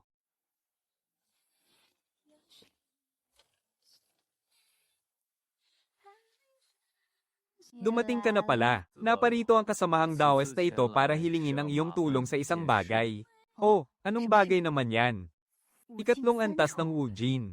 Hindi pa man umabot ng kalahating buwan, ay nagawa mo ng makalundag mula sa unang antas patungong 3 antas ng Wujin. Pinutol ko ang magkabilang kamay ni Qin Yong, ang panganay na anak ng pamilyang Qin na si Qin Yong. Sa kasalukuyang antas ng iyong kapangyarihan, Daoist Chen, ang banggay ng pamilyang Qin at Kui, ay isang napakahangal na hakbang. Iyan ba ang formula para sa ika-4 na baitang ng Kui Yuan Dan? Daoist Chen, lalo mo yatang ginigising ang kuryosidad ni Zuner. Daoist Chen, ano sa tingin mo ang formulang ito? Kulang ito sa ilang pangunahing sangkap. Sige, hindi ko na kayo paikot-ikutin pa. Daoist Chen, tulungan mo akong maperpekto ang formulang ito. Ako na ang bahala sa pamilyang Kui at Qin. Ngunit kailangan mo akong pangakuan sa isang kondisyon. Anong kondisyon? Sa loob ng 6 na buwan, tulungan mo akong protektahan ng isang tao. Kailangang wala kahit isang galos na madapo sa kanya. Sino? Si Chinzu ba? Si Chinzu, ang ika-4 na anak na babae ng pamilyang Qin. Pinutol ni Daoist Chen ang mga kamay ng panganay na anak ng pamilyang Qin. At may hidwaan ka rin sa ikalawang anak ng pamilyang Qin. Noong una, akala ko ay mortal mong kaaway ang pamilyang Qin, ngunit sa nakikita ko ngayon. Saglit, Daoist Chen. Maaari ka bang tawaging Daoist Qin ni Zuner? Nahulaan niya ang tunay kong pagkakakilanlan. Ngunit hindi ko na iyon alintana. Ang tanging layunin ko lang sa pagpunta rito ay para hilingin sa kanya na protektahan si Chinzu. Ang pangalan ay isang bansag lamang. Maaari mo akong tawaging Chenxing o Qinyu, kahit alin ay maaari. Hindi ko lubos na matitiyak na hindi ka pahihirapan ng pamilyang Qin. Ngunit hindi palalampasin ng pamilya Kui ang nangyari. Ang anak ng pamilya Kui na si Kui Shuo. Sa edad na 19, naabot na niya ang unang yugto ng lakas ng Gangchi. Matagal ko nang nabalitaan na mabilis na sumisikat ang sektang Chonwo. Ako na mismo ang bahala kay Kui Shuo. Ang kailangan mo lang gawin ay protektahan si Chinzu. Hindi pa nila alam ang tunay kong pagkatao. Pero sa pagkakaalam ko, hindi ka naman talaga si Qinyu, tama ba? Maaari mong isipin ng kahit anong gusto mo.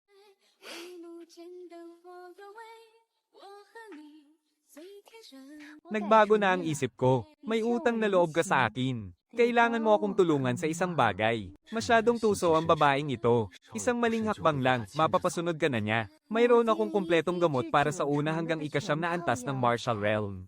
Lahat ng iyan ay mayroon sa aking tindahan ng mga elixir ng Wan Siyang. Kaya rin kitang tulungang harapin si Kui Shuo. Huwag mo nang pangaray pang kumbinsihin ako. Kahit isang kasing, wala akong kailangan sa iyo. Makakatulong din ang mga ito upang mabilis kong mapalakas ang aking kapangyarihan. Nang walang pahinga.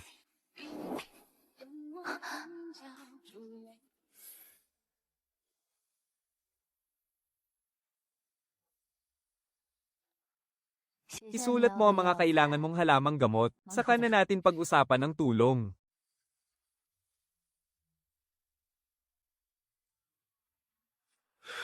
Ayaw ko nang makipag-usap pa sa tusong babaeng ito.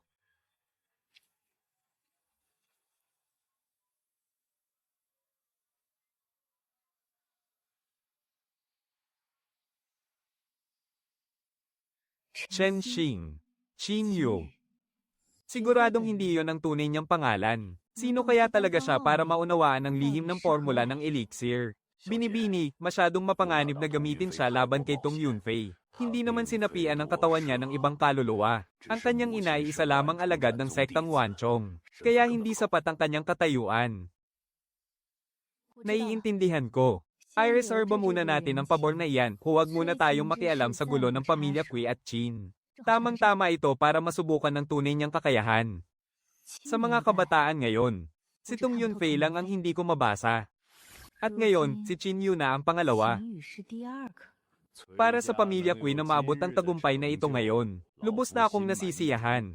Sa pagbabalik na ito ni Shuo mula sa sektang Chunwo, ay para lamang sa ating pamilya Kui, upang mas marami sa atin ang makapasok sa sektang Immortal. Shuo, ikwento mo sa amin ang sitwasyon sa sektang Immortal, para malaman din ito agad ng mga kapatid mo. Ang kahalagahan ng paspusang pagpapalakas, wala naman ang marami pang dapat sabihin. Sa totoo lang, kahit masakit pakinggan, kahit pa ang mararangal na emperador ng kaharian ng Wu, ay kailangan pa rin magbigay galang sa akin, kay Kui Shuo. Kailangan ninyong bigyan ng katarungan si Xiaoyong. Tiya, hindi po kagalang-galang ang ganyang kilos. Dito sa kaharian ng Wu, mayroon bang problema na hindi kayang lutusin ng pamilya Kui? Xiao Shu, nakabalik ka na. Kailangan mong bigyan ng katarungan ng pinsan mo. Pinutol ang dalawang braso niya. Mabait siya sa iyo simula pa noong bata kayo. Ipagtanggol mo siya, pakiusap ng iyong tiya. Sino ang gumawa nito? Gusto kong makita kung sinong may lakas ng loob na saktan ng pamilya Kui dito sa kaharian ng Wu. Ang taong iyon ay may apelyidong Chen mula sa tindahan ng elixir ng Wan Siyang. Isang maliit na tindahan ng elixir ay nangahas na putulin ng dalawang kamay ni Xiaoyong. Hindi ba nila alam na si Xiaoyong ay apo ng aking ama? Kui Liu, sa lakas ba ng pamilya Qin, ay hindi pa rin nila kayang pabagsakin ng isang maliit na tindahan ng elixir. Ano ba ang pinaggagawa ng pamilya Qin sa mga nakalipas na taon? Teka lang, Kui Liu. Ang tinutukoy mo ba ay isang tindahan ng elixir? Gusto kong makita kung anong tindahan ng elixir ang may lakas ng loob na kalabanin ng pamilya Kui. Tiya, huwag kayong mag-alala, maayos naman ang kalagayan ni pinsan. Basta't hindi na pinsala ang kanyang mga meridian, ayos lang. Ito ang elixir ng pagpapagaling, kaya nitong ibalik sa dati ang kanyang mga braso. Qin Feng, dalhin mo ako sa tindahan ng elixir ng Wan Siyang. Tayo na. Mag-uusap na lang tayo mamaya. Pumunta muna kayo kay Zuwei at doon ninyo ako hintayin. Tandaan ninyo, siguraduhin ninyong pumunta doon kay Zuwei. Siguradong hihingi ng tulong si Qin Yong sa pamilya Kui. At tiyak na pupunta ang pamilya Kui sa tindahan ng elixir ng Wan Siyang. Dahil sa katayuan ni Zizuner, siguradong mabibigo ang pamilya Kui doon. Kapag nangyari yon, baka sa akin ibuhos ng pamilya Kui ang galit nila. Bago pa magpunta rito ang pamilya Kui, kailangan ko munang maabot ang ika-6 na antas ng Martial Realm upang mapakawalan ng kapangyarihan ng aking dugot lakas. Dahil tanging ang lakas na ito lamang ang magpapahintulot sa akin na sanayin ang 6 na anyo ng baliw na demonyo. Paganahin ang unang anyo ng demonyo ng hangin. Ang pagbabago ng dugo at lakas. Ito lang ang tanging paraan para magkaroon ako ng pagkakataong makalaban si Kui Shuo sa napakaikling panahon para marating ang ika-6 na yugto mula sa ikatlong yugto ng ika-5 antas. Kailangan kong sumugal sa mapanganib na paraang ito, gamit ang lakas ng unang anyo ng demonyo ng hangin, at sa tulong ng mahiwagang porma sayon. Baka sakaling mapantayan ko ang lakas ni Quishuo na papalapit na ngayon. Kaya kung patayin si Quishuo gamit ang mahiwagang agimat ng espada. Pero sa kasamaang palad, isang malakas na atake na lang ang natitira rito. Napakahina ng pisikal na pangangatawan ng katawang lupa na ito. Ang pilit na pagpapalakas ay magdudulot ng matinding pinsala sa aking sarili. Kailangan ko na lang itong gamutin ng dahan-dahan pagkatapos nito. Wasakin niyo ang tindahan ng gamot na ito ngayon din. Ako, si Quishuo, ang mananagot sa lahat ng mangyayari. Kayong mga walang kinalaman, umalis na kayo agad kung ayaw ninyong madamay. Kung hindi, kayo rin ang magdurusa sa huli. Sa pangahas na ginagawa mong yan. Alam ba ito ng nakatatanda mong kapatid na si Senior Wang Ping? Si Senior Wang Ping, ang maliit na tindahan ng gamot na ito. Pagmamayari pala ni Senior Wang Ping. Master Alchemist, ano po ang inyong pangalan? Quishuo, di ba? Ikaw ba ang gustong maggiba sa aking tindahan ng gamot ng Wansiyang? Isang malaking pagkakamali po, nagkaroon lamang ng hindi pagkakaunawaan. Kahit bigyan niyo pa ako, si Quishuo, ng 10,000 lakas ng loob. Hinding-hindi ko po tatangkaing galawin ang inyong tindahan ng gamot. Master Alchemist, ako po si Quishuo. Ipagpaumanhin niyo po ang aking pangahas na pag-abala. Babalik po ako sa ibang araw para formal na humingi ng tawad.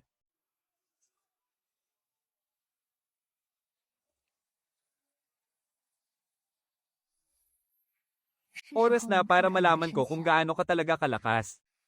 Bakit ba hindi ko mabasa ang totoong kakayahan mo?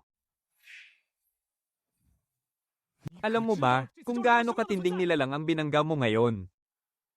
Senyorito, ano pong ginagawa ninyo? Ano po ito? Tanungin mo ng mabuti ang dalawa mong magaling na anak. Tanungin mo kung sinong makapangyarihang tao ang kinalaban nila. Baka magulat na lang tayo na isang araw ay tuluyan ng mawasak ang pamilya Queen nang hindi natin alam. Shuo, ano ba talaga ang nangyayari rito? Ang may-ari ng tindahan ng gamot ng Wansiyang ay ang taong kahit si Senior Wang Ping ay hindi nangangahas na kalabanin. Kahit na may 2 buhay pa silang gagamitin para kalabanin ng ganyang kalakas na eksperto. Hindi lang ito simpleng pagpapatiwakal, kundi idadamay pa nila ang buong pamilya Kui Leo. Isama mo agad sina Qin Feng at Qin Yong, magdala kayo ng napakalaking regalo bilang handog. Pumunta sa tindahan ng Paeldores ng Wansiyang para humingi ng tawad kay Xiao Shuo. May paraan pa ba para maayos ang gulo na ito? Mabuti na lang at hindi natin sapilitang giniba ang lugar. Kapag dumating ang tamang oras, personal akong pupunta para humingi ng tawad. Tapusin na natin ang usaping ito dito. Opo, Ama. Ang 2 mong suwail na anak ay kailangan mo talagang turuan ng tamang asal. Kapag hamuo pa na ang galit ni Xiao Shuo, isama mo ang 2 suwail mong anak para humingi ng tawad. Ikaw. Sa loob ng maraming taon, alam mo ba kung ano ang mga ginawa ni Xiao Feng kay Xiao Yu? Gusto mo bang isa-isahin ko pa ang mga ito sa harap mo, bago ka tuluyang tumigil? Sige. Para sa iyo, ang mga anak lang ba ni Holy King ang tunay mong anak, at hindi sina Xiao Feng at Xiao Yong? Kung hindi dahil sa aking ama, sino ka sa palagay mo, Qin Chen? Sige, kung ayaw mong makialam, may iba namang gagawa niyan. Bakit ba naging ganito ang lahat? 6 na buwan. 6 na buwan na lamang. Basta't makapagtitiis tayo ng 6 na buwan. Hanggang sa mapili at mapangalagaan na sina Xiao Yu at Xiao Zhu ng sekta ng mga immortal. Sa mga panahong ito, sino man ang magtangkang manakit sa kanila kahit isang hibla man lang ng kanilang buhok, ay kailangan munang dumaan sa ibabaw ng bangkay ko, si Qinzon. Chinga, tutuperin ko ang bawat pangakong binitiwan ko sa iyo. Kapag ligtas nang nakapasok sina Xiao Yu at Xiao Zhu sa sekta ng mga immortal, magagawa ko na ring hanapin ka nang wala nang inaalala pa. Xiao Shuo, wala namang mamahaling bagay na maibibigay ang iyong tiyahin. Ang mga ito ay pagmamay-ari ng pamilya Qin. Sana ay huwag mo itong maliitin, Xiao Shuo. Kung hindi ko lang nalaman agad, siguradong tuluyan ng winasak ng 2 iyan ang pamilya Kui. May mga tao talaga na hinding-hindi natin kayang kalabanin. Opo. Kayong 2, siguraduhin ninyong magpapakabait na kayo mula ngayon. Ako na ang baalang mag-ayos ng gulo sa tindahan ng Paeldores ng Wansiyang. Maaari na kayong umalis. Xiao Shuo, patayin mo ang Qin na yon. Kapag nagtagumpay ka, kahit maubos pa ang lahat ng kayamanan ng tiyahin mong ito, gagawa ako ng paraan para makalakam ng 1,000 piraso ng mababang uri ng batong espiritual. Sabihin mo sa akin ang buong katotohanan ng nangyari. Gusto kong malaman ng lahat, walang makakaligtas kahit kaunti. 13 prinsesa, bumalik na po kayo. Dito sa pamilya Qin, hindi naman mangangahas si Qin Yong nasaktan ako. At ang kuya ko naman, hindi ko alam kung kailan siya makakalabas. Xiao Shu, ilang beses ko bang sasabihin sa iyo? Tawagin mo na lang akong Ate Xiao Yu. Masyadong formal kapag prinsesa ang tawag mo sa akin. Saka, nabuburyong na rin naman ako sa loob ng palasyo araw-araw.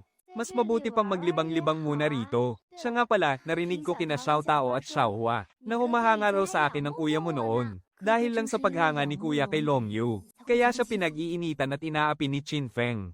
Sige na nga. Ika-13 prinsesa, dati po ay gustong-gusto kayo ng ating senyorito.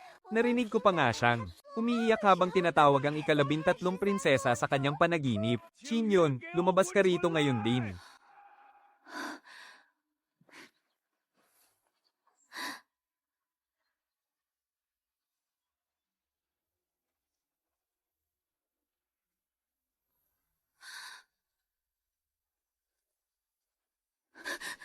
Qin Feng, anong ginagawa mo rito?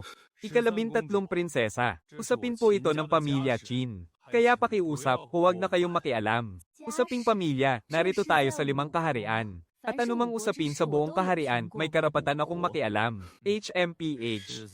Ika-13 prinsesa. Gaya ng sinabi ko, pampamilyang usapan ito. Umalis ka na. Dahil magaling ka sa pamilya ng dakilang General Kui. Kui Shuo, ako ang ika-13 prinsesa. Huwag mo nang pakialaman ng bagay na ito. Ika-13 prinsesa. Tama po ang sinasabi ni Ginoong Kui. Tunay na pampamilyang usapan ito ng mga Qin. Kaya sana po ay huwag nang makialam ang prinsesa. Upang hindi masira ang magandang relasyon ng ating mga pamilya. Sa tingin ko, tama ang sinabi ni Kuya Chen. Pati ba naman sarili mong kapatid ay aapihin mo? Hindi ko palalagpasin ang nangyayari ngayon.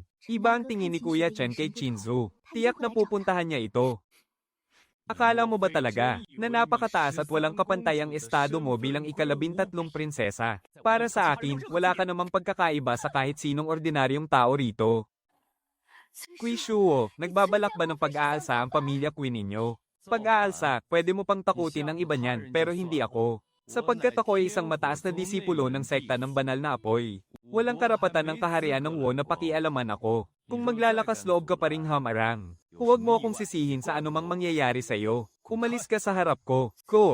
Pinsang Kui Shuo. Kung galit ka, ako na lang ang saktan mo. Pakiusap, huwag mong saktan ng kuya ko, maaari ba?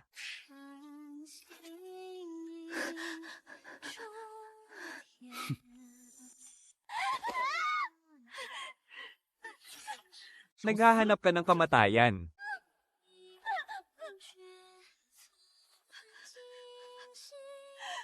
Huwag.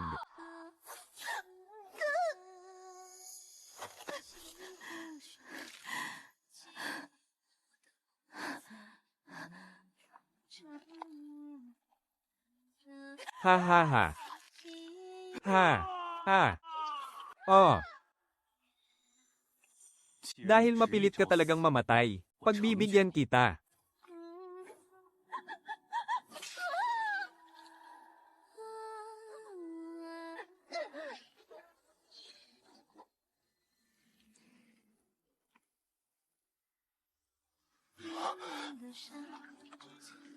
Masyado kang ang kalmado.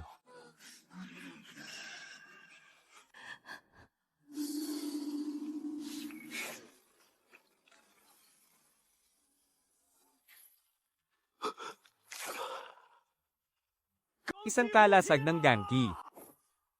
Akala ko napakadaling patayin si Qing Yu. Hindi ko akalaing makakaharap ko ang isang ganito kalakas na eksperto. Ang iyong Zhu Shen.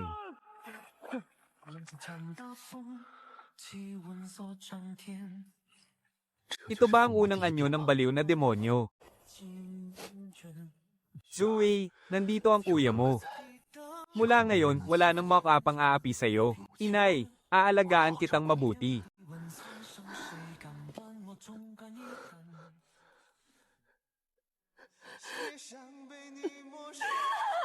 Ha ha ha ha ha.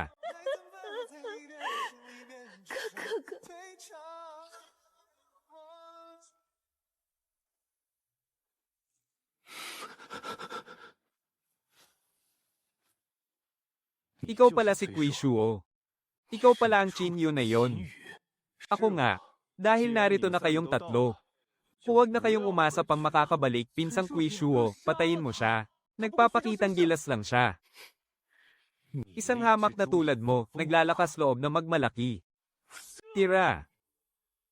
Unang espada ng nagbabagang apoy. Kapasok ko pa lang sa ikalimang antas, ika-6 na yugto. At ito rin ang unang beses na sinubukan ko ang unang anyo ng baliw na demonyo. Hindi ko pa ganap na makontrol ang kapangyarihang ito. Napakalaki ng agwat sa pagitan ng antas ng Genki at antas ng Martial. Napakatindi rin ang kalasag na Genki bilang proteksyon. Hindi ito basta-basta mapipigilan ng isang karaniwang cultivator sa antas ng Martial.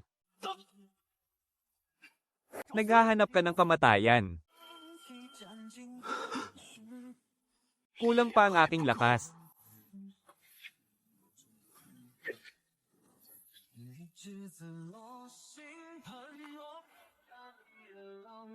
Ganoon pala. Ikalawang espada ng nagbabagang apoy. Napakahiwaga ng 6 na anyo ng baliw na demonyo. Napakasindak ng 6 na anyo ng baliw na demonyo. Ngayong tunay ko nang ginagamit ang unang anyo ng baliw na demonyo. Doon ko lang unti-unting napagtanto. Ang tunay na layunin ng 6 na anyong demonyo. Ibig sabihin, kapag mas malubha ang natamong sugat, mas marami at mas malakas na kapangyarihan ang makukuha mula sa pagsunog ng sariling lakas ng buhay. Napakakakaiba nito. Kung magpapatuloy ito, tiyak na mamamatay ako sa kanyang mga kamay. Kahit hindi ako mamatay, siguradong malubha akong masusugatan. Ang mamatay ng dahil lang sa mga espiritual na bato. Hindi ba't napakalaking kawalan yun? Kung sino ang may atraso, siya ang dapat magbayad. Kayo na ang lumutas sa problemang ito. Paalis, sinabi ko na, mananatili kayong lahat dito ngayon. Depensa ng 3 bundok.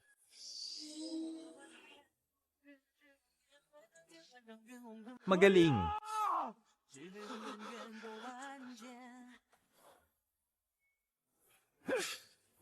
Narito ang lahat ng talaan ng mga Kui at Leo, ganyan ka ba talaga mag-imbestiga? May masamang nangyari. Pinuno, isinama ng panganay at pangalawang amo si Ginoong Kui Shuo. Isa itong patibong para ilayo tayo sa bahay.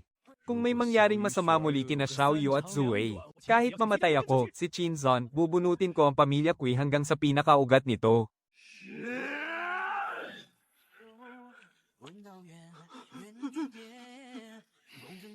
Sandali, ama, iligtas mo ako. Tiyo, iligtas mo ako.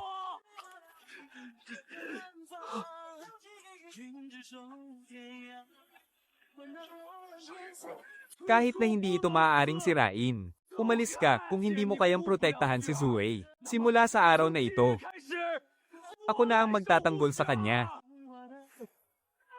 Naghahanap ka ng kamatayan. Ha? Sinabi ko na sa iyo, kapag nanggulo ka pa ulit sa akin, paparalisahin ko ang mga ugat mo. Ama, iligtas mo ako. Iligtas mo ako. Qin Yu, huminto ka. Huminto ka, kapatid mo pa rin siya. Umalis ka, kapatid ko siya. Noong paulit-ulit niya akong pinapahiya at inaapi, nasaan ka? Noong pinwersa niya akong lumuhad sa harap niya, nasaan ka? Noong nagdala siya ng mga tao para patayin kami ni Zhuwei, nasaan ka? Noong ipinagkakait niya ang mga pilak na para sa aming magkapatid, nasaan ka? Sila lang bang dalawa ang itinuturing mong anak, at kami ay hindi, dahil ba wala na kaming ina, ay para na lamang kaming mga ligaw na damo sa bukid, na malayang tapakan at abusuhin ng kahit na sino. Sasagutin mo ba ako? Oh, nandito ka na ngayon, hindi ba? At ngayon, sasabihin mo sa akin na kuya ko siya. Ngayong araw, hindi lang basta susunugin ko ang mga daluyan ng kanyang lakas. Siya at ang Kui Shuo na yan ay walang kawalan. Isa-isa ko silang pagbabayaran sa lahat ng kanilang ginawa. Kung pilit mo pa rin akong haharanggan, akong si Qin Yu ay tuluyan ng paputol sa ating ugnayan bilang mag-ama. Kapag nangahas ka pang humakbang, walang awa kitang papatayin. Panahon na para pagbayaran mo ang mga kasalanan mo noon. Binabalaan kita, kapag inulit mo pa ito, sisiguraduhin kong wawasakin ko ang mga daluyan ng iyong lakas. Kuya.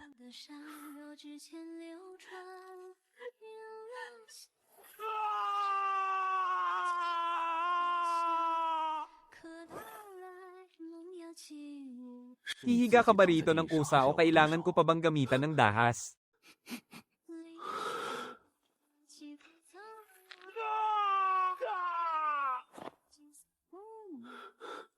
Kalad ka rin nyo sila, Palis.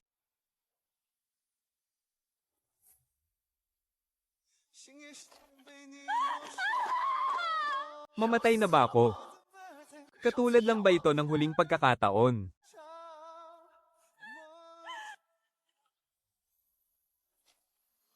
Binibini. Posibleng may mga lihim pa ang taong ito na hindi natin alam.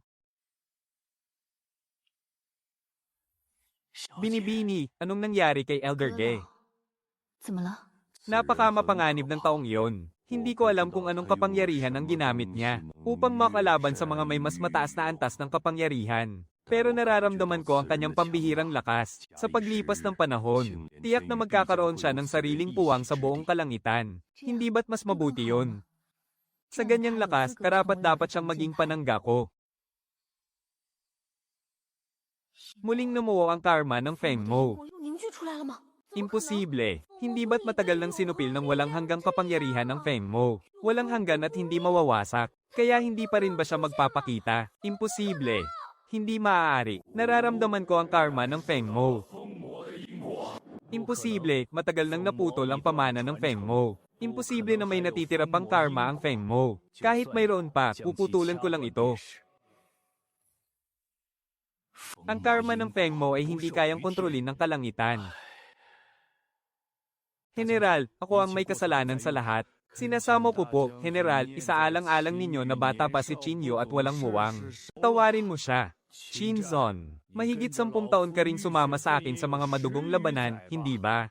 Kahit na matapos kang magretiro, paano ka pinakitunguhan ng matandang ito? General, ang malaking utang na loob ni Shinzon sa iyo ay hinding-hindi ko malilimutan habang ako'y nabubuhay. Itinuring ka ng matandang ito na parang sarili kong anak, at binali mo pa ang kamay ni Xiao Shuo para lang suklian ang kabutihan ko. Kahit ang mabangis na tigre ay hindi sinasaktan ng sarili nitong anak, may kapal pa ba ng mukha mong humarap sa aking muli? At alam mo ba na si Xiao Shuo ang tanging pag-asa ng pamilya Kui? Alam mo ba kung gaano siya kahalaga sa aming pamilya? Huwag mong sabihing hindi mo alam yan. Ibigay mo sa akin ang pangatlo mong anak na si Chinyu. Kung hindi, huwag mo akong sisihin kung mawalan ako ng pakundangan. Dudurugin ko ang buong pamilya Qin nang walang matitira. General, ang bumisag sa kamay ni Xiao Shuo. Ay ako, General, kung may dapat parusahan, ako na lang na si Chinzon ang parusahan mo. Hindi lang buhay ni Chinyu ang kukunin ko. Hindi lang buhay niya ang gusto kong mawala. Gusto ko ring ubusin ang bawat isa sa inyo sa pamilya Qin. General, pakiusap alang-alang sa nakaraan nating pinagsamahan, patawarin mo na si Chinyu. Si Chinzon ay nangangakong hindi na kailanman guguluhin ni Chinyu si Kui Shuo. Ito na ang huli. Huwag na itong mauulit kailanman. Maraming salamat, General. Lolo, hinding-hindi ako papayag na palampasin lang si Chinyu. At patawarin ng pamilya Qin. Lapastangan, umalis ka rito at manahimik. Maaari ko siyang patawarin alang-alang sa nakaraan nating pinagsamahan. Pero kailangan mong lumuhad sa harap ng mansyon ng mga queen ng 3 araw at 3 gabi. Upang magsilbi itong babala sa lahat, masusunod, General. Halika, pasok kayo. Tuloy. Lolo, bakit niyo po ginawa yun? Hindi ba't sapat nang bigyan lang sila ng babala? May malaking utang na loob ang pamilya Kui kay Chinzon. At kailangan nating bayaran ang utang na loob na yan. Huwag na natin itong pag-usapan pa. Pero lolo, kung hindi mamamatay si Chinyu, ngayong nabayaran na ng matandang ito ang utang na loob. Ang sabi ko lang ay huwag na itong mauulit pero hindi ko sinabing hahayaan kong mabuhay si Chinyu. Sino siya para pagbantaan ng pamilya Kui? Kung hahayaan ko siyang mabuhay, paano pa makakatulog ng mahimbing ang matandang ito? Xiao Shuo, tandaan mo ito habang naroon ka sa Chanwo.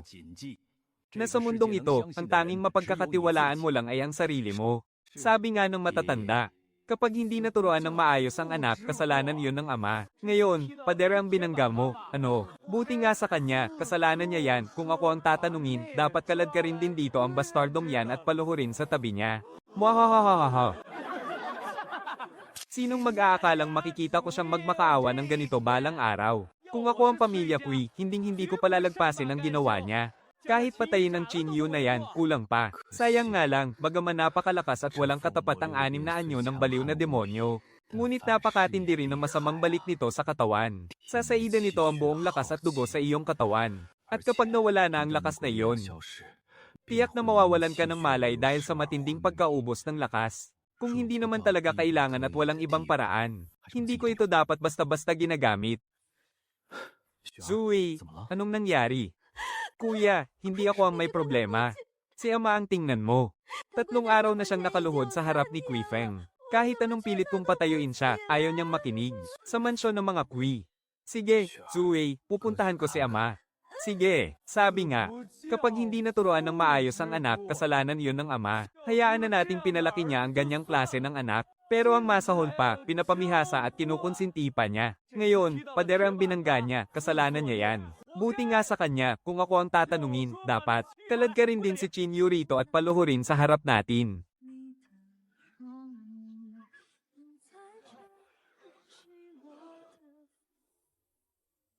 Ha ha ha ha ha.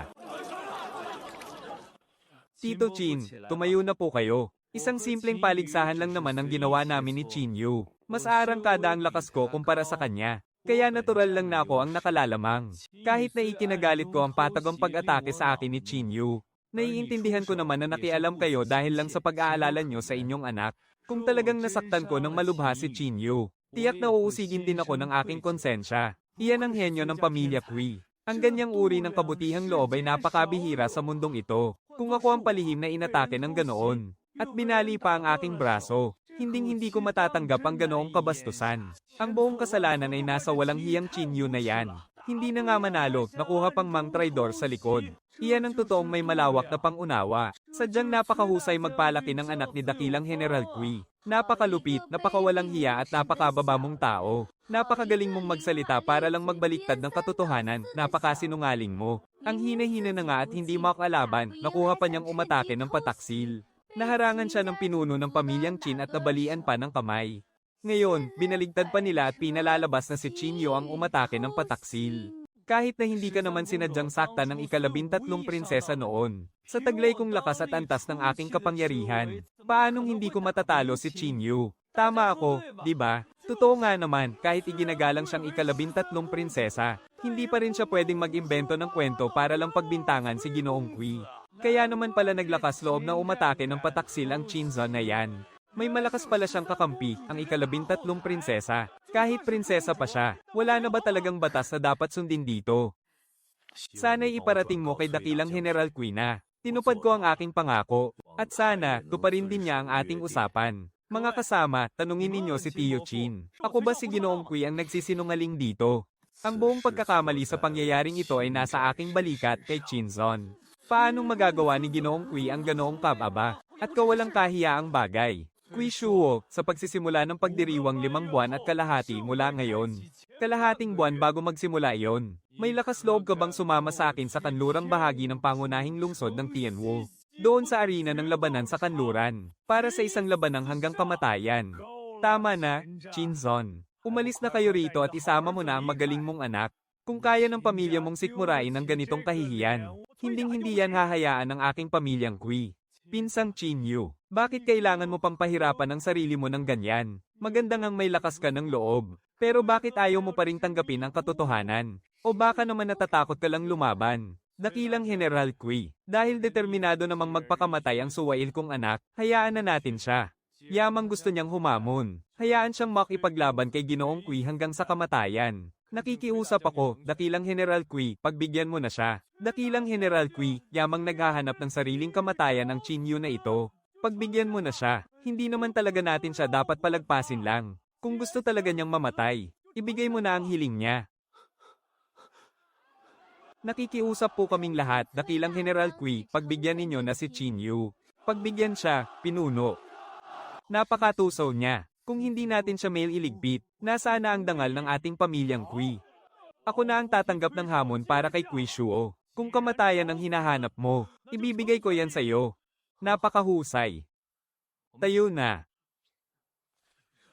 Bakit kailangang lumuhod? Sa tingin mo ba, kapag lumuhod tayo, patatawarin na tayo ng pamilyang Kui? Kung hindi ako luluhod, hinding-hindi ka patatawarin ng mga Kui. Ngunit kung luluhod ako, kahit paano ay may pag-asa pa. Kahit paano, mapipigilan sila na ipapatay ka bago magsimula ang paligsahan. Hindi ganoon kasimple ang pamilyang Kui tulad ng iniisip mo. At ano ang mangyayari pagkatapos ng paligsahan? Natatakot ako na tuluyan ng wawasakin ng mga Kui ang pamilyang Qin. Ang pamilyang Qin, kasangkapan ko lang sila para magkamal ng yaman. Gaano ka kasigurado laban kay Kui Shuo pagkalipas ng 5 buwan at kalahati? Alam ko ang ginagawa ko. Huwag kang papayag. Sa loob ng 5 buwan at kalahating iyon, gagawin ni Kui Hong ang lahat, anuman ang mangyari, para lang mapalakas ang kakayahan ni Kui Shuo. Ang pamilyang Kui ba ng Qing Lian ang tinutukoy mo? Paano mo nalaman, ang pamilyang Kui ay nasa mismong harapan ng emperador? Ngunit wala silang takot sa batas. Sapat na patunay ito na may malaking puwersang sumusuporta sa likod ng pamilyang Kui. At ang kapangyarihan ng pamilyang Kui ng Qinglian ay laganap sa buong silangang bahagi ng Qinglian Heavenly Domain. Kaya naman, malamang na kahit ang karamihan sa mga anak ng pamilyang Kui ay walang kamalay-malay tungkol dito. Ang buong kaharian ng Wu, sa magandang salita, ay maituturing na isang bansa. Ngunit sa totoo lang, isa lamang itong tao-tauhan, na matagal nang pinag-agawan at hinati-hati ng iba't ibang malalakas na pangkat.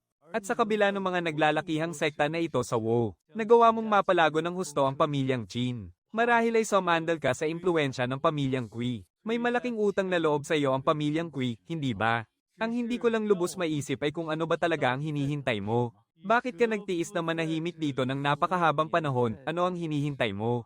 Kahit may alyansa sa kasal ang pamilyang Kui at ikaw, wala ka namang pakialam sa kanila. At may kaunting galit at puot pa nga sa iyong puso. Xiao Yu. Ang kailangan mo lang malaman, ang lahat ng paghihirap ko sa nakalipas na maraming taon, ay para lang hintayin kayo ni Zue na makapasok sa sekta. Ito ang pangarap naming dalawa ng ina mo, hindi ba? Pero itinago mo ang lahat sa amin. Ano ba ang tingin mo sa amin? Hindi mo ba man lang inisip? Bakit bigla kayatang naging napakatalino ngayon? At sa laban ninyo ni Kui Shuo, ang ginamit mo ay ang walang hanggang diwa ng digmaan, hindi ba? Hindi ko akalaing napakabilis mong matututuhan yon. May iniwang bagay ang ina mo sa loob mo. Kung ano man yon, hindi ko rin eksaktong alam. Ang sabi lang niya, gigising yun kapag sumapit ka na sa edad na 16. Ang bagay na iniwan niya para sa'yo, ang hindi ko inaasahan at labis kong ipinagpapasalamat, ay nagising mo na pala ito ng mas maaga. Dahil dyan, may karapatan ka na ring malaman ang katotohanan. At malamang ay napansin mo rin, na ang kapangyarihan ko ay hindi lang basta ikasyam na antas ng Martial Realm, tama? 30 taon na ang nakalipas ng unang beses kong pumasok sa Martial Realm. 20 taon na ang nakalipas nang marating ko ang unang yugto ng Gangchi. 17 taon na ang nakalipas nang marating ko naman ang gitnang yugto ng Gangchi. Kung bakit bumagsak ang antas ng kapangyarihan ko, ay may kinalaman sa sining ng Lingju na sinasanay ko. Napakabagal sanay ng Lingju na ito. Pero sa tapatang laban, wala akong kinatatakutan kahit sino. 23 taon na ang nakalipas nang bigyan ako ng halaga at iyangat ni Kui Hong. At ipinakasal niya sa akin si Kui Liu. Subalit ng mga panahong iyon, nagdadalang tao na si Kui Liu. Sa loob ng maraming taon, naging maayos at may respeto ang pagsasama namin ni Kui Liu bilang mag-asawa. Ngunit kasal lang kami sa papel at walang nangyari sa amin kailanman. 19 na taon na ang nakalipas nang makilala ko ang iyong ina. Nagmahalan kaming dalawa ng tapat at walang kapantay. Ngunit hindi nagtagal ang magandang buhay namin. Isang araw, 17 taon na ang nakalipas. Biglang may sumalakay sa kampo ng mga sundalo ng walang dahilan. Pinatay ng iyong ina ang bawat isa sa kanila ng walang itinira. At upang lumaban, isinakripisyo ko ang aking kapangyarihan, gamit ang lakas ng aking gitnang yugto ng Gangchi, upang paslangin ang isang kalaban na nasa ikalawang antas ng Tianzu.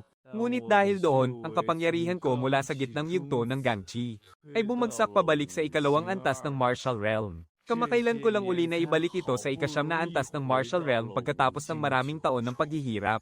At dahil nga sa pangyayaring iyon, iniligtas ng ina mo ang buhay ni Kui Hong. Pagkatapos ng labanang iyon, isinilang ka at si Zue ng ina mo. Pero matapos may silang si Zue, tahimik na umalis ang ina mo nang walang paabi. Bagaman maraming taon na ang lumipas, buong puso akong naniniwalang buhay pa ang ina mo. Nais ko rin sanang hanapin ang ina mo. Pero dahil sa sitwasyon, napilitan akong manatili rito. Una, dahil bata pa kayong dalawa noon. Pangalawa, matapos bumaba ang antas ng aking lakas, naging mas mabagal pa ang muling pagpapalakas ko. Sa nakalipas na mga taon, habang dala ko ang aking mga pinsala, walang taros akong nagkamal ng kayamanan, sa pagnanais na mabilis na mapalakas ang aking kapangyarihan. Pero walang silbi ang lahat ng iyon. Mabuti na lamang at may isang bagay na nagbigay sa akin ng kapanatagan. Kahit mabagal ang pagtaas ng aking lakas, sa bawat maliit na antas na aking nararating, tila mas tumitindi pa ang aking lakas. Kahit na nasa ikasyam na antas pa lamang ako ng martial respect ngayon, hindi ko man lang pinapansin ang karaniwang lakas ng Gangchi. At bukod doon, binuksan ko rin ang Dan, Tiyan, at may isa pang bahagi na nabuksan sa aking katawan. Ang dagat ng pagdurusa, paano mo nalamang dagat ng pagdurusa ang tawag doon? Misteryoso ang pinagmulan ng iyong ina. Sinasadya niyang ilihim ito sa akin. Sa loob ng maraming taon, hindi ko man lang nalaman kung saan talaga siya nanggaling.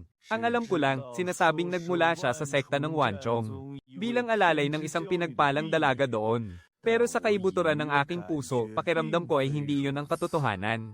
Dahil sa sekta ng Wanchong, nakita ko na ng isang beses ang pinagpalang dalagang iyon. Napakagalang ng pakikitungo niya sa ina mo, na hindi talaga magiging katulad ng sa isang alalay. Kaya naman, patuloy akong naghihintay. Kapag nakapasok na kayo ni Zue sa banal na sekta, at kapag tumaas na muli ang aking kapangyarihan, aalis ako para hanapin ang iyong ina. Sa loob ng 5 buwan at kalahati na ito, gagawin ko ang lahat ng aking makakaya upang maitaas ang iyong antas. Magpahinga ka muna pansamantala.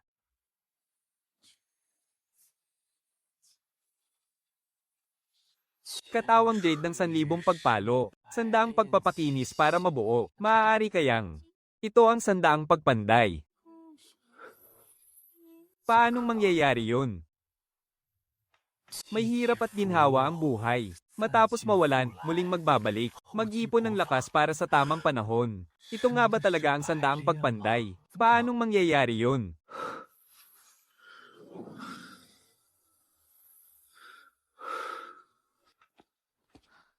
Kuya, sa susunod na 5 buwan, makikipaglaban ka ba talaga kay Quisho? Hindi ba't sinabi mo na, gusto mo bang protektahan ka ni Kuya? Kung maging si Quisho ay hindi ko matalo, paano nakita mapoprotektahan, Zue? Pero hindi naman kailangan ni Zue ng proteksyon mo, Kuya. Dapat mong aipangga ko kay Zue na tatalunin mo si Quisho, ha? Xiao Tao, kumuha ka ng panulat at tinta. Ika-13 prinsesa, maraming salamat sa tulong mo nitong mga nakaraang beses. Masyado kang magalang, Kuya Chin. Magkaibigan naman kami ni Xiaoshu. Saka, hindi ko rin gusto ang kayabangan ng pamilya Kui. Prinsesa, mukhang napakapangkaraniwan lang ng iyong likas na talento, hindi ba? Ang sinasanay ko ay ang mantra ng Dragong Langit. Ang buhay sa palasyo ay hindi kasing ganda ng iniisip ninyo. Kapag pangkaraniwan lang ang iyong likas na talento, ibig sabihin ay wala kang makukuhang tulong sa pagsasanay.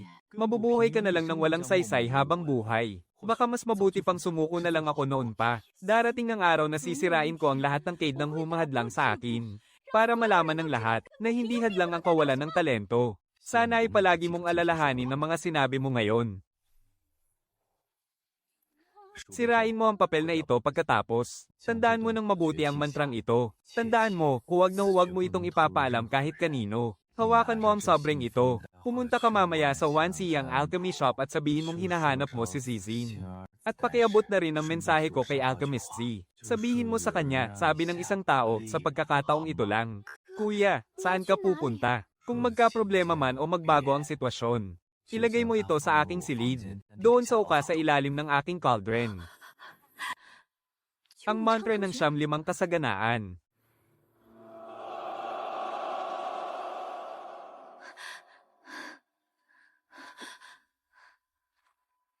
Kuya Chin, hinding-hindi ka bibigwi ni Long Yu.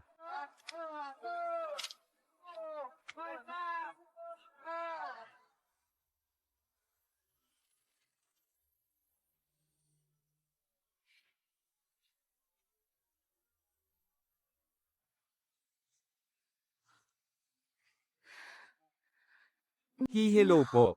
Naghahanap po ako kay Zishin, kay Alchemist Z. Bakit mo hinahanap si Alchemist Z? May ibibigay lang ako sa kanya ng mga gamit at mensahe galing sa kuya ko. Anong gagawin mo? Chen Jiahao.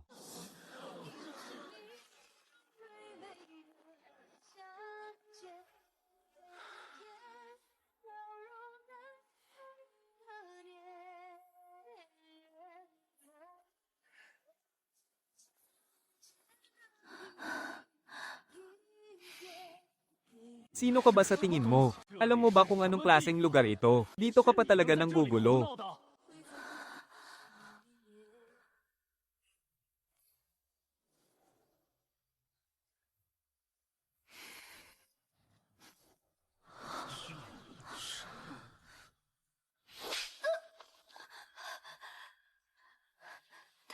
Kuya, 大哥， anong karapatan mong tawagin akong kuya? Anak ka lang ng isang hamak na alila. At may mukha ka pang tawagin akong kuya. Lumayas ka rito. Hindi ito ang lugar para sa kalokohan mo. Sino ang naglalakas loob na gumawa ng gulo rito sa aking tindahan? Itigil nyo yan ngayon din. Nagpupugay po ako sa inyo, Master Z. Nanggugulo ka rito sa aking tindahan. Ito nga siya, ang lakas ng loob na pumunta rito sa aking tindahan para magwala.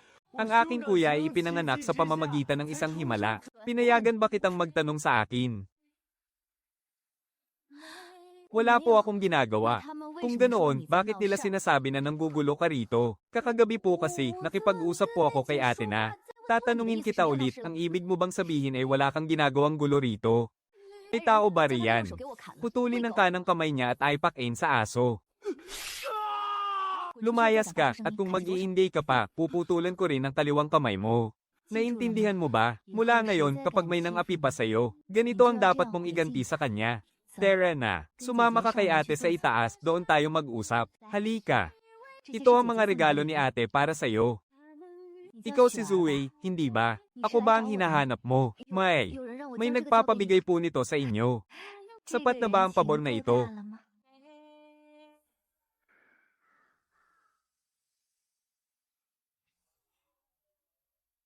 Hindi ko alam kung sino ang namatay rito. At kung anong klaseng salarin ang pumatay sa kanya. Sana nga ay, isang mabangis na hayop na may napakalakas na kapangyarihan.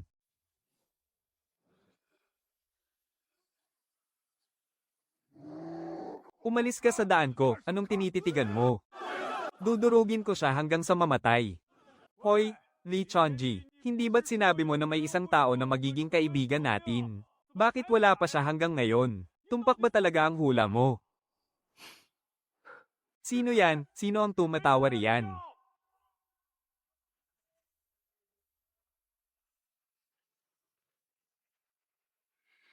Anong tinatawanan mo? Tinatanong kita, ikaw ba yung tumatawa kanina? Anong tinatawanan mo?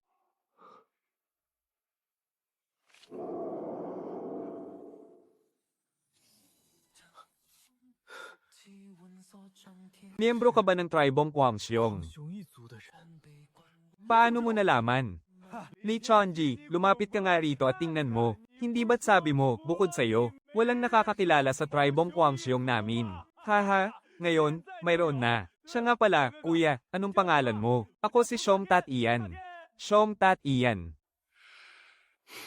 Shom Tat Ian, ilang taon ka na ba? Teka, bibilangin ko. Nanatili ako sa amin ng 110 taon. 2 taon na po akong nakaalis sa pamilya namin, kuya. Wala pa nga po akong 11 taon at kalahati, Iba ang paraan niya ng pagbilang ng edad kumpara sa atin. Para sa kanila, ang bawat 10 taon ay katumbas lang ng 1 taon.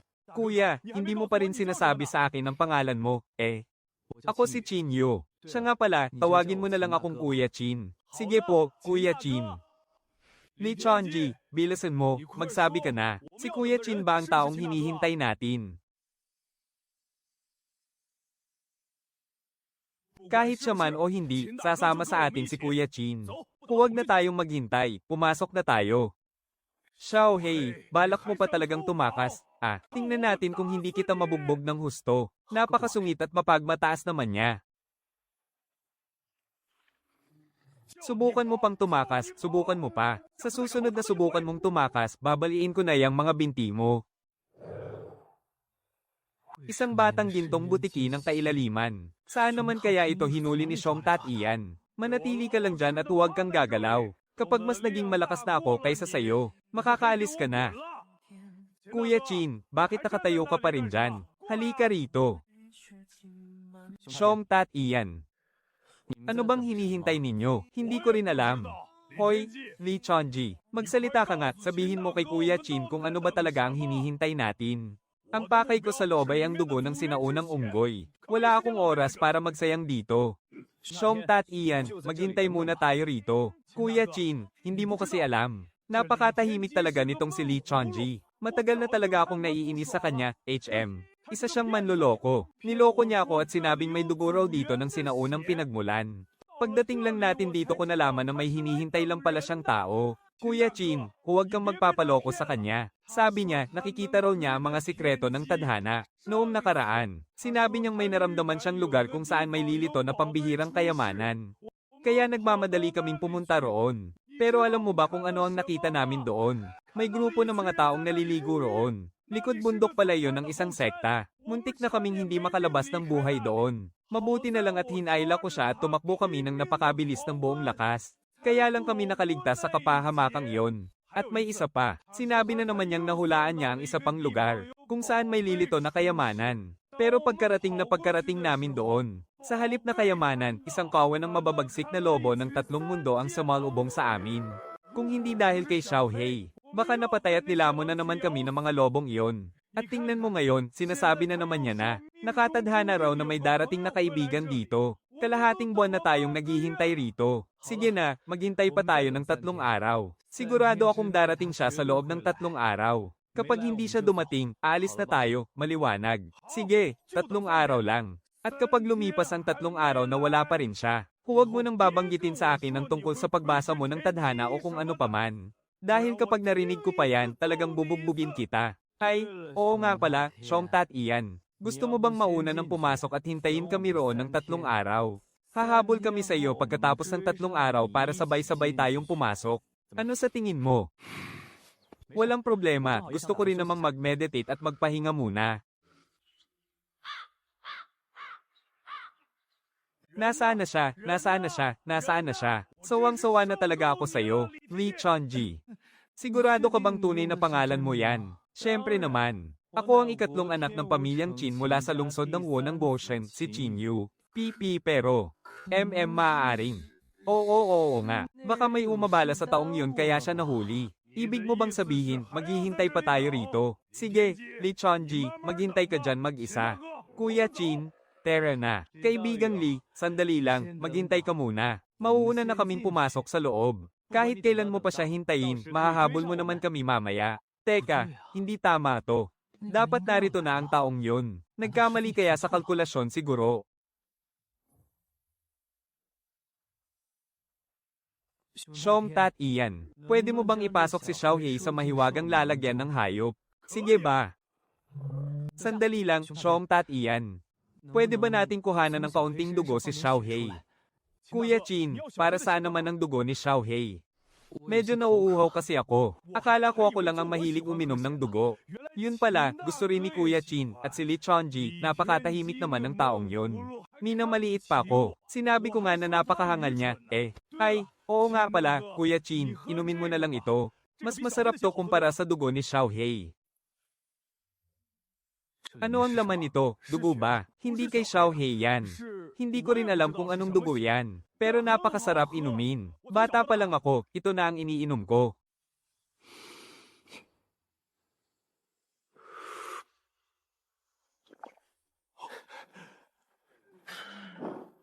Ay, teka lang, Kuya Qin. Huwag kang uminom ng marami nito ng sabay-sabay. Sa ngayon nga, hanggang 3 patak lang ang kaya kong inumin ng sabay-sabay. Ikaw. Bigyan mo naman ako ng kahit 1 patak. Suntukin mo ako, Kuya Qin. Seryoso ka ba na gusto mong suntukin kita? Baka hindi mo kayanin ang lakas ko, Suntok.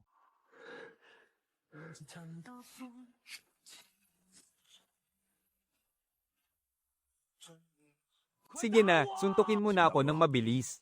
Kung ganoon, mag-ingat ka. Napakalakas ng puwersa ko.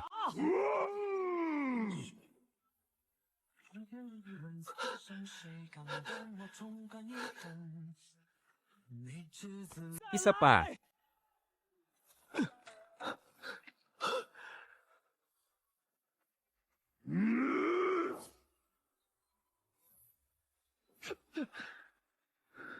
Muling sumabog ang mahiwagang lakas sa loob ng aking katawan.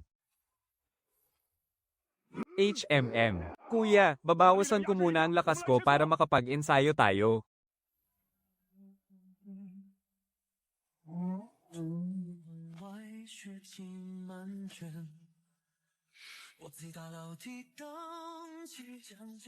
Ako nga.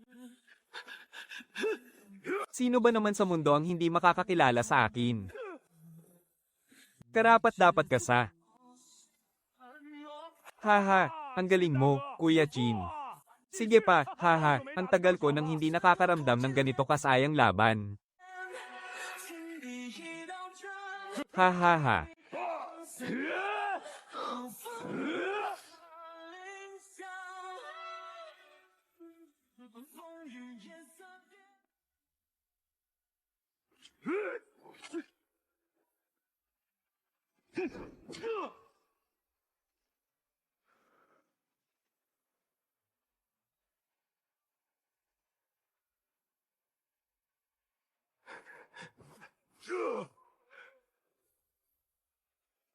Xiong Tat Ian, hanggang kailan ba kayo maglalaban? Gusto nyo pa bang pumasok ng mas malalim sa loob? Isang suntok na lang, tapusin na natin to. Kuya Chin, kaya mo pa ba? Ayoko na, hindi na ako lalaban. Kuya Chin, hindi na ako lalaban. Gusto mo pa ring lumaban. Kung ganoon, gagamitin ko na ang kalahati ng aking lakas para lumaban pabalik. Ha?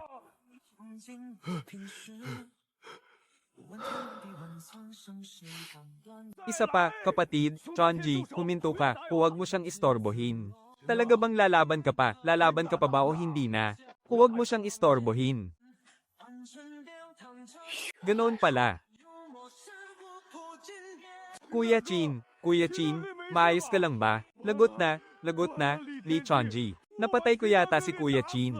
Pagod lang siya at naubusan ng lakas. Talaga ba, hindi ba patay si Kuya Chin? Hayaan muna natin siyang magpahinga para bumuti ang lagay niya.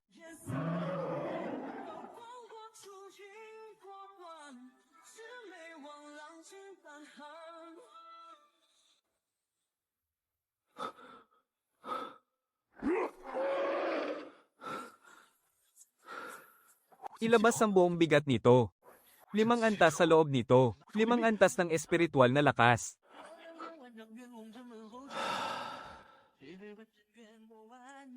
Kung nilunok ko lang ang mga iyon nung nakipaglaban ako kay Quishuo, baka kahit 10 Quishuo pa ay napatay ko na. Kahit pa ang hampas lupang si Quishuo.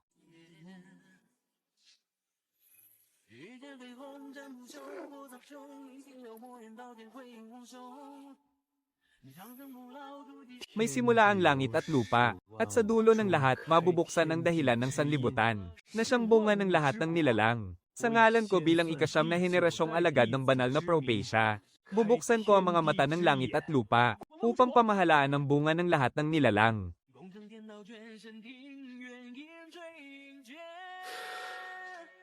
Ako si Li Tianjia, naniniwala sa tadhana, ngunit hindi ako pasasakop dito. Umatras na tayo. Lumabas ka. Ang kakayahan ko ba sa Chonji ay para lang sa paggawa ng mga biro? Bakit naman? Hindi matatanggap ng kalooban ko.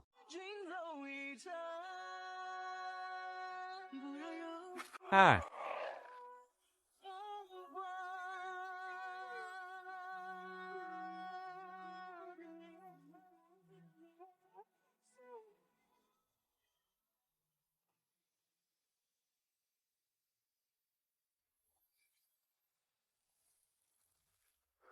May pamilyar na pakiramdam sa kaibuturan ng aking puso. Kahit maghula pa ako, mukhang walang magandang mangyayari. Sinabi naman ni Kuya Chin na ayos lang siya, hindi ko ba siya kilala? Tiyak na may ginagawa na naman siyang kakaibang panghuhula. Kaya nahilo na naman siya sa sarili niyang kalkulasyon. Nangyari na yan ng ilang beses dati. Hindi naman sa nagmamarunong ako. Tingin ko talaga ay hindi bagay kay Lee Chonji na mag-abala sa mga ganyang panghuhula. Hindi talaga siya para sa ganiyang bagay. Kung hindi mali ang hula niya, siguradong sablay naman. Hula-hula lang talaga ang ginagawa niya eh. Kaya lang, palagi na lang nakakagulat ang kinalalabasan. Ha ha ha. Huwag mo namang sabihin ganyan. Malamang ay hindi pa siya talaga nakakapasok sa sining ng pagbasa ng tadhana. Kapag marami na siyang karanasan sa hinaharap, at mas lumalim pa ang kanyang pag-unawa, mapupunta rin siya sa tamang landas. Hindi dapat minamadali ang mga bagay-bagay. Sayang nga lang, masyado pa siyang bata. Masyadong mapusok at bilib sa sarili dahil bata pa. Sa kasalukuyang antas ng kanyang lakas. Kung talagang magagawa niyang basahin ang tadhana at malaking himala na yon. Sino ang sinasabi ninyong bata? Sino ang mapusok? Bakit? Sa tingin mo ba mas matanda ka sa akin ng ganoon kalaki? Huwag mo nga akong pangaralan na parang napakatanda mo na. Gising na si Lee Chonji. Kuya Chin, mabuti pang huwag na natin tong pag-usapan. Baka mawalan lang siya lalo ng tiwala sa sarili. Kahit mukha siyang mayabang at bilib sa sarili. Sa totoo lang, wala naman talaga siyang tiwala sa sarili niya. Lee Chonji, hindi naman ikaw ang pinag-uusapan namin ah. Nag-uusap lang kami ni Kuya Chin. Lee Chonji, bakit mo ba ako tinititigan ng ganyan? Sige, yamang Nina maliit nyo lang naman ako. Mabuti pang maghiwalay na tayo ng landas, kanya-kanya na tayo ng lakad. Kuya Chin, tingnan mo nga siya, napakabata pa talaga mag-isip. Ang hilig talagang magmaktol. Kuya Chin, pastahan tayo, babalik at babalik din yan mamaya. Sanay na ako sa kanya eh. Hoy, Lee Chonji, iiwan mo na lang ba tong lumang tela mo? Pagtutuos ng bagwaches. 我阿爹一直跟我说，男子 Labas. 汉大丈夫，度量放大点，不要小肚鸡肠。就说了下你就发这么大的脾气，真不知道你是不是男人。熊大天，你说谁呢？李天机，你是不是想打架？你再瞪我试试。好了好了，熊大天你也是的。 Kanina lang, nag-aalala ka pa kay Lee Chonji. Ngayong gising na siya, iniinis mo pa rin. Lee Chonji, wala talaga kaming masamang intensyon. Tinanong ko lang naman si Xiong Tat Ian kanina, kung bakit ka nawala ng malay. Dahil gusto lang din kitang tulungan. HMP, hindi ko naman siya inaalala no. Siya nga pala, Lee Chonji. Sabi ni Xiong Tat Ian, kaya mo raw basahin ang mangyayari sa hinaharap. Siyempre naman, pero pwede mo ba akong tulungang basahin ang kapalaran ko? Para makita ko kung ano ang mangyayari sa akin sa hinaharap. Kung gusto mong basahin ko ang tadhana, gagawin ko na lang basta-basta. Hindi talaga kita tutulungang basahin ang tadhana, no. Lee Tian, napakawalang puso mo talaga. Noong nawalan ka ng malay, pinainom ka ni Kuya Chin ng mahiwagang gamot. Habang nag-aalala pa rin siya sa'yo. Pero ikaw, ganyan pa ang isinusukli mo kay Kuya Chin. Isa kang walang utang na loob. Napakalaki mong walang utang na loob. Alalahanin mo nga.